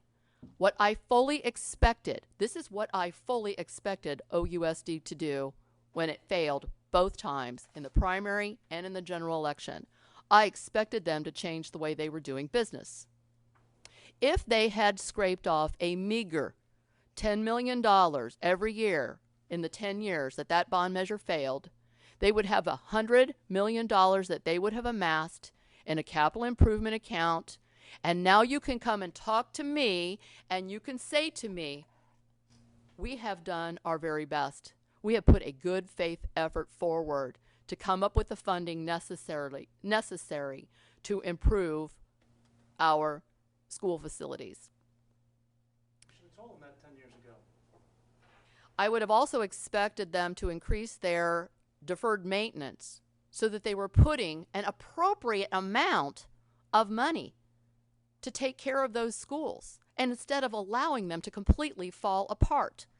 Charter schools do not have that same situation at all. When something is broken in a charter school, the principal picks up the phone and calls the plumber, and the plumber comes and fixes the toilet. If the cleaning is not done properly by the hired janitorial staff, they are let go. There is no accountability for how things are taken care of in the public school system. That is the problem. It's pretty bizarre that we sit here and find out after this the school district spent $700,000 to hire 4 separate architectural firms, one for each of the high schools. I did commend them for that, for at least focusing on just 4 schools instead of trying to convince us that they were going to take care of all the schools with one bond. But if 4 architectural firms went into each of the schools to find out what they needed, truly needed to have done, isn't it quite miraculous that every single school needs exactly $74 million worth of work? It is. That's pretty fantastic. I'll bet if you went into any one of our homes to redo the bathrooms, that no one's bid would come out to exactly the same amount of money. That's absurd. That is just absurd. And I have been vilified. I have been vilified by trying to do what I consider to be my job. I consider it to be my job to try to point out to my residents what is getting ready to happen to them, and the members of my community what is getting ready to happen to them, to point out the facts that I have uncovered. $159,000 of campaign dollars have been contributed to the Yes on Measure K campaign. $20,000 of that has been from the teachers union. $10,000 of that has been from Parker Covert, the attorney's firm that represents OUSD. $15,000 each from the architectural firms. You've got project management folks. You've got bond issuers. You've got all the people who are going to make money off of us very, very anxiously spending as much as they can to do phone banking, to put up almost $10,000 worth of signs, to send mailers. It's a good return on investment for them to spend $159,000 if they can get $300 million out of you. But the problem is this. It isn't $296 million. It will cost a minimum of twice that to pay it back. They are borrowing, and we are paying it back with interest. I think it's important and valuable. I did not bring this forward to grandstand. I brought this forward as an act of desperation because it has been very difficult to get the word out. I feel lucky that the Orange County Register has taken a position opposing this bond measure and the other three that are being floated in Orange County. I feel fortunate that the Republican Party of Orange County unanimously voted to oppose this bond measure, even though Todd Spitzer actually sits on that body. Unanimous vote to oppose it. There are multiple people besides just Deborah Pauley who are looking at this and are very, very concerned. Because once it's done, there is no going back. There is no shutting the door. When I look at the group that is leading this charge, this group called TBWB. It's a San Francisco-based strategies company that is advising OUSD on the bond effort. I found out in an article that was printed in the Orange County Register in April of 2014 that it's the same company that in August 2012 advised Orange County Savannah School District to sell bonds with artificially inflated interest rates of as high as 12%, which resulted in a premium of $922,000, and none of that money went into the school facilities. That money went to pay an investment banker, a financial advisor, an election consultant, and 3 law firms. Most of the money that we will be paying will not be going into the school facilities. It's going to be going, it will not. How can it be? It's the law, that's why. If we are paying $600 million in order to get $296 million, most of that money is actually going, most of that money is actually going to finance the interest. You're lying, the interest is built in. Call for the question. You know what? I want to make a brief comment, and then I think we need to call for a vote on this. Yeah, let's get it going. I'm not going to address. I'm not going to address Councilwoman Pauley's motivations for what she's doing. I'll leave that with her. I am going to say that much of what she said is accurate. The pension obligations are out of control, and the system is sucking the taxpayer dry, and the costs of producing the school, but from my perspective, are outrageous. It's kind of typical of public works projects. That said, we have people here that have got children in school that live here, and we have an abomination in this city. It's horrible, and I think we all know that. It's unacceptable. It's no good for our kids. It's no good for our property values. It's horrible. So we're in a wonderful position here. We either pay exorbitant fees and mismanaged funds, excessive costs, blah, blah, blah, that I think we're all aware of. We either basically get ripped off to put this project up, or at this point, absent us all getting into politics and restaffing the school board, that's where we sit. And if you want the school, that's what you have to live with at this point in time. Ideally, it makes me sick because I think the costs are egregious and ridiculous, but the people have to make a call and they have to vote on Tuesday. And you know what? We're just 5 members of this community that are going to make our votes just like everybody else's votes.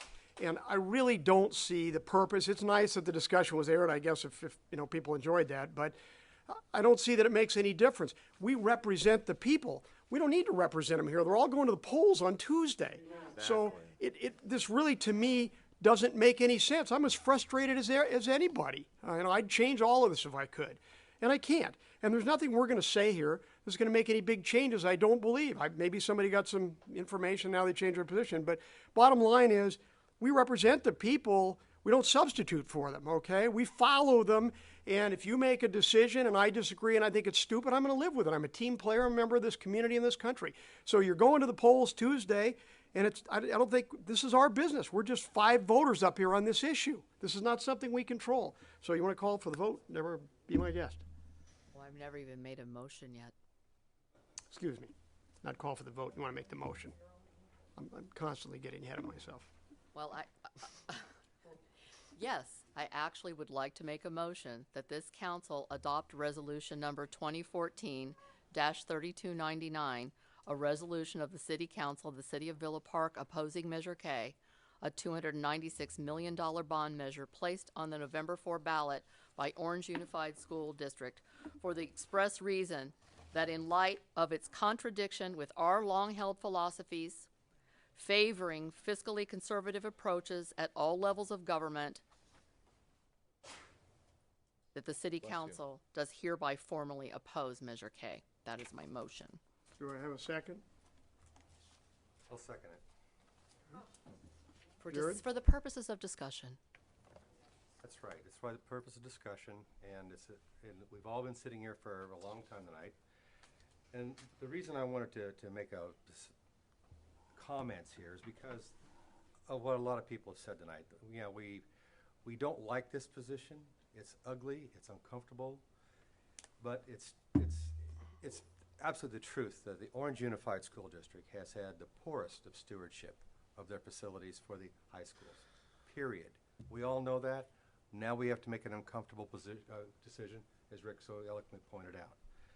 The other thing, too, is that the Oversight Committee that Alexia brought up has no teeth whatsoever, but they will be scapegoats once a year when the programs that they've said they're going to do won't happen. And unfortunately, that's part of life we have here in California. The other thing, too, is that not brought up is that the wording will allow a project labor agreement to go forward. It's malleable. It can be changed by the board, by the school board. So therefore, your costs are going to go up 30% minimum right at that time. I don't know a lot about the TBWB people and all these sorts of things, and the interest things will vary, as Eric pointed out, all over the map. But this is we needed to have a discussion here. We needed to look at what all of us want to say about this or not, and at least we brought this up. It's part of our council to go thumbs up or thumbs down on a resolution, and that's what we'll do. That's all I have to say. It's really sad that we have to come to this, and the vitriol that I've heard tonight from a host of folks is beyond the pall, actually. And I can't believe that we've gotten this base in our humanity. Thank you. The system needs to change, people. I mean, it's out of control, but I can't. You're all going to have to make a decision whether you want to, accept this or live with a horrible school. It's a terrible decision. So, Jared, anybody else got any comments before we? Okay, we might as well call for the vote. I just don't think this is our call. It isn't.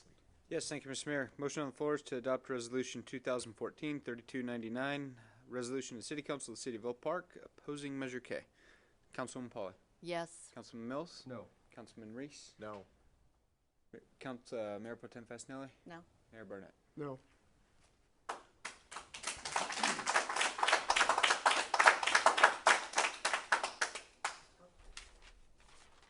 All right.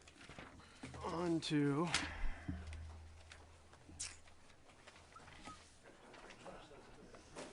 item 11, the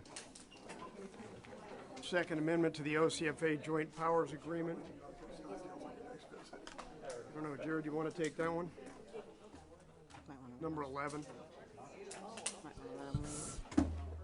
first. Thank you all for coming and sitting through all this and taking the time to be heard. Appreciate the input. It's a great city.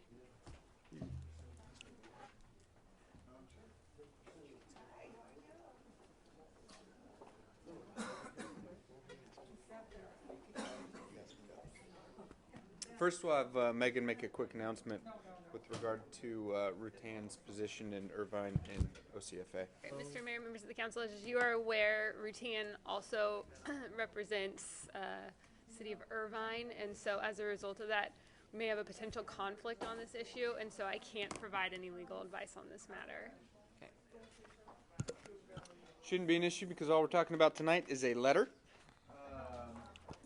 Well, this is great. We've gone from that to conflicting our attorney out on the next issue.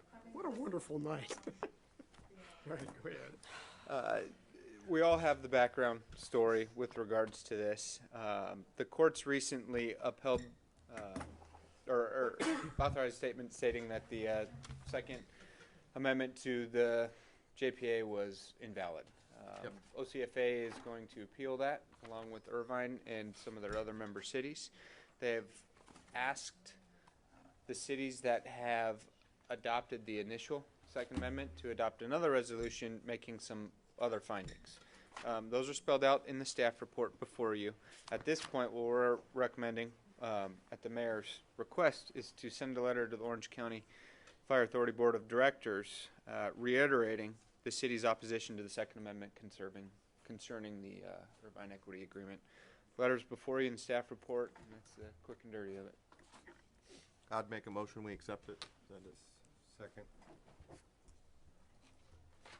Go ahead and call a vote, Darren. Yes, thank you, Mr. Mayor. Councilman Reese. Yes. Councilman Mills. Yes. Councilman Polly. Yes. Mayor Pro Tem Fasenelli. Yes. Mayor Burnett. Yes. Motion carries 5-0. That's easy. Okay.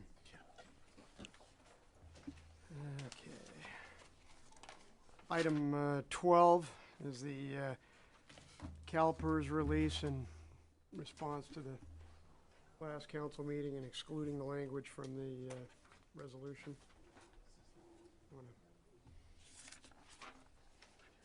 Go ahead and you want to give us a... This item is just for City Council consensus, whether or not City Council liked the draft version of the press release, if they had any changes. If so, we can incorporate them and we'll send it out tomorrow. Just for background, I wrote up a 2-page treatise on this. One of my daughters happens to be in public relations and writes press releases, and she saw it and started laughing and said, "No one's going to read that."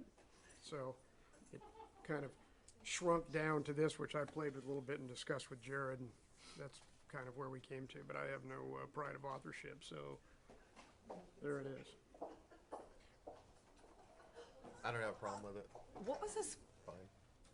No. Didn't we start off with a letter to somebody and now it ended up with a one-page press? Just give me. No, we started off with his Or a 3-page. 2-page resolution. Oh, that's what it Remember was. that? And we decided Now to it's just a go with press CalPERS release. and just Right. have him write a press release. So Then I here's the wrote- press release, then I a wrote- month after the fact, which is how everyone releases their press releases. You know, it could have been done the next day. Well, it Anyway, here got we are. drafted and Do we have to vote on this? A voice vote. I so move. Yeah, second, go. All in favor? Aye. Aye. Opposed? Hear that. Okay, 13 we've already addressed. Measure K 14 we've addressed. And we've got the individual council member items. So those of you that feel compelled to proceed on this one, be my guest. We want to start with you, Brad, and just go on down the line. Sure, on 9/24, Orange County Sanitation District meeting, nothing relevant to report. 10/14, Serrano Water District meeting. They're gonna be buying some water from Municipal Water District of Orange County to put in Irvine Lake. They mentioned that we're doing a good job conserving water. They indicated that our water use as Serrano Water itself is 17% down on water use from last year at the same period. So people are doing a good job conserving water. One thing alarming, they did mention their salaries were up 16%. So water use is down 17% and their salaries are all up 16%. It's like, yikes. That's Serrano Water. 1016 Orange City. I represented Villa Park at their Mayor's Prayer Breakfast. Angels ex-pitcher David Frost was the speaker there. Very motivating, very nice. It was a good event. 1022 we had an IAC meeting, an Investment Advisory Committee meeting. And just a highlight from there is we're going to be moving $250,000 from LAIF and $250,000 from OCIP over to Cal Trust. And just to point out, over the years, if we go back to 2005-06, we had 1.6 million. Now you follow the chart up, and every year it just goes up, up, up, up, up, up, and we're at 3.334 million. So I'm just so proud of the IEC committee. They've just done a wonderful job over the years, and I thank all the members that have been on that committee. On 10/23, I went to an OCFA meeting for you, Rick, since you were unavailable to go. And the big thing that night was a vote for the firefighters union contract. This is the 3631 union group, the firefighters. And that vote went down with Villa Park voting no for the contract and Supervisor Todd Spitzer voting no as well, just those two only. That was really the highlight of that particular meeting. So obviously their contract did pass, of course. That's it. Yeah. On October 1st, Greg Mills and I, we went to, October 2nd to the Water Forum Summit over at the Westin and listened to a nice presentation on the water bond. We had a dog adoption here in the city from the foundation, which turned out to be lovely. I'm not sure how it ended up. There was no one here from the foundation, but I think we must have had at least 4 dogs adopted, and I know Councilwoman Polly was there also, and I think the other one I didn't see it was Barnett. I was there. Yeah, I said everybody was there but Barnett. I was there the whole time. We had a school committee meeting here. It was our first one, October 6th. We had all the PFSOs. We had several residents also come to that meeting. They were upset at the no parking zones that we established over at Serrano and Saravilla. All the PFSOs were here, and they all have a concern, and we told them it's a 90-day test period, and if they had any issues with it, they can come back in 90 days and address those issues. Walk to School Day was October 8th. Travis was our crossing guard over at Center and Villa Park Road. He did a great job holding his stop sign. That was great. I was the greeter over at Villa Park Elementary. Thank you very much. You did a great job. And as Councilwoman Polly said, on October 10th, I went to the realignment seminar at Concordia, which was absolutely fascinating to know that we have some minor crimes that are increasing a lot because there's a lot of people out there. We had a CDC on the 17th, and I went to a Friends of the Library luncheon and seminar for Mr. Mills because he was out of town, and the things I learned there was about I can't even pronounce it, antiquarian book collecting is what I learned there, and also something called Reading OC, which is something that is available to all of our residents, which is teaching adults how to read. And these are adult professionals how to read, not adults with a learning disability, whether it be from an accident or whether or not they speak a different language. But we have a lot of adults out there who are professionals who hide the ability that they can't read, and they train you how to read what you need to read in your life, such as if they work in a warehouse and they need to know how to read a purchase order. They've gotten through their life doing the job, but they can't read it, and they will teach you those skills. They'll teach you how to read a prescription bottle. So they ask you those questions, and that is available to you, and the librarian will be able to help you if anyone needs anything there. And I think that's it. I want to make one mention about Serrano Water District. They do have a new bill that came out. I think by now everyone has received their bill. It's very nice. It's easy to read. You know how much water you have saved or lose. I personally went down 50%. So I told him I think I deserved a plaque. It was great. I had a nice low water bill for 1 month, and it was a busy month. That was it. Thank you. Thank you. And I was already reported on through Brad there, who covered for me. So, Deborah, it's your turn. On September 24th, the very day after we had a council meeting where we imposed the temporary parking restriction, there was a meeting with Orange Unified School District and a contingent of those residents concerned about the traffic and safety in their neighborhoods. It was a very good first step, and it did bring people. This is what we're doing. We're bringing people to the table. We're forcing them to be involved and talk about the situation. It was a very good meeting with Mike Christensen there at his offices, and that group is very committed to seeing this thing forward. They are not giving up until they come up with a set of solutions, and I don't blame them. On the September 26th and 27th, I went on the State Water Project tour and the tour of the Central Valley agricultural region with the Metropolitan Water District of Orange County hosting, Director Larry Dick hosting. They really, now Brad was there, Rick was there. They kept us going from like 5:30 in the morning when we left until 8:30 that night. The things that we were seeing about how water was not being delivered or was being delivered, or the different ways that the agricultural region is attempting to save water and how they use water, but the desperate situation that some of them are in. But we also saw a lot of almonds, so many almonds. I could not believe there were that many almonds in the world. And a very high-tech tomato processing plant where we weren't allowed to take pictures. But it was just very fascinating, the wonderful world of water. We already talked about the Prison Realignment Summit. It actually comforted me to know that there was a team of professionals that's really focusing on how this realignment and the early release of prisoners is impacting our community, and they're actually working together very well, and it was great to hear from all of them. On the 24th, I represented our city to the golden anniversary of the Athena Luncheon, which benefits women who are volunteers in our community.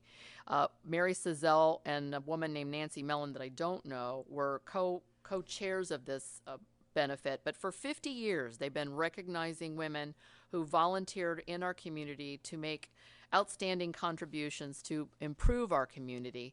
And some of the Villa Park residents that were there in honor of this 50th anniversary celebration included Carol Kawanami, who was the first Villa Park woman to have ever won that Athena award, and she was also only the second woman ever elected to the city council in Villa Park. She was there. Other Villa Park awardees were Mary Sizell, Marilyn Halamandaris, Susan Drobish, Sandy Bass, Karen Christensen, and of course Paula Burton. And I want to give a little tip of the hat to Pat Buttress. It was wonderful to be around so many. There wasn't a man in the room, but so many strong, smart women who were just very encouraging to one another and had done great things in their community. Last night I was at an event. I was invited by Councilman Alan Bernstein from the city of Tustin to the kickoff event of their Courage to Remember display that opened yesterday and will continue for 2 weeks there at their library. It was really very moving. It is all about Holocaust survivors. And one of the most amazing things that I got to see there was a 95-year-old man, still with all of his little pins. He was a liberator, someone who had liberated Holocaust survivors at that horrible time in history. And he got to sit next to a gentleman, 90 years old, who actually survived the Holocaust. And to watch those two older men sitting next to each other, meeting for the first time and sharing their experiences. It was just a surprise to both of them that they were there. But it was very moving. The speakers were moving. The displays are moving. It's a part of history that I think that there are those who wish to try to deny that it ever occurred. It's pretty hard to deny the evidence that was presented there. So if you're over in Tustin, I highly encourage you to go over and see this traveling memorial to those who survived a horrible time in our world's history.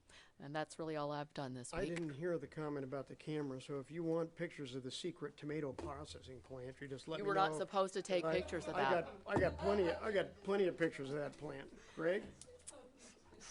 Breaking all the rules, are you? First of all, on October 2nd, I went to the county library meeting. Well, actually, the county library meeting. The basic thing that came out of that was they changed some. They hadn't had enough people come because a lot of people don't come to that meeting.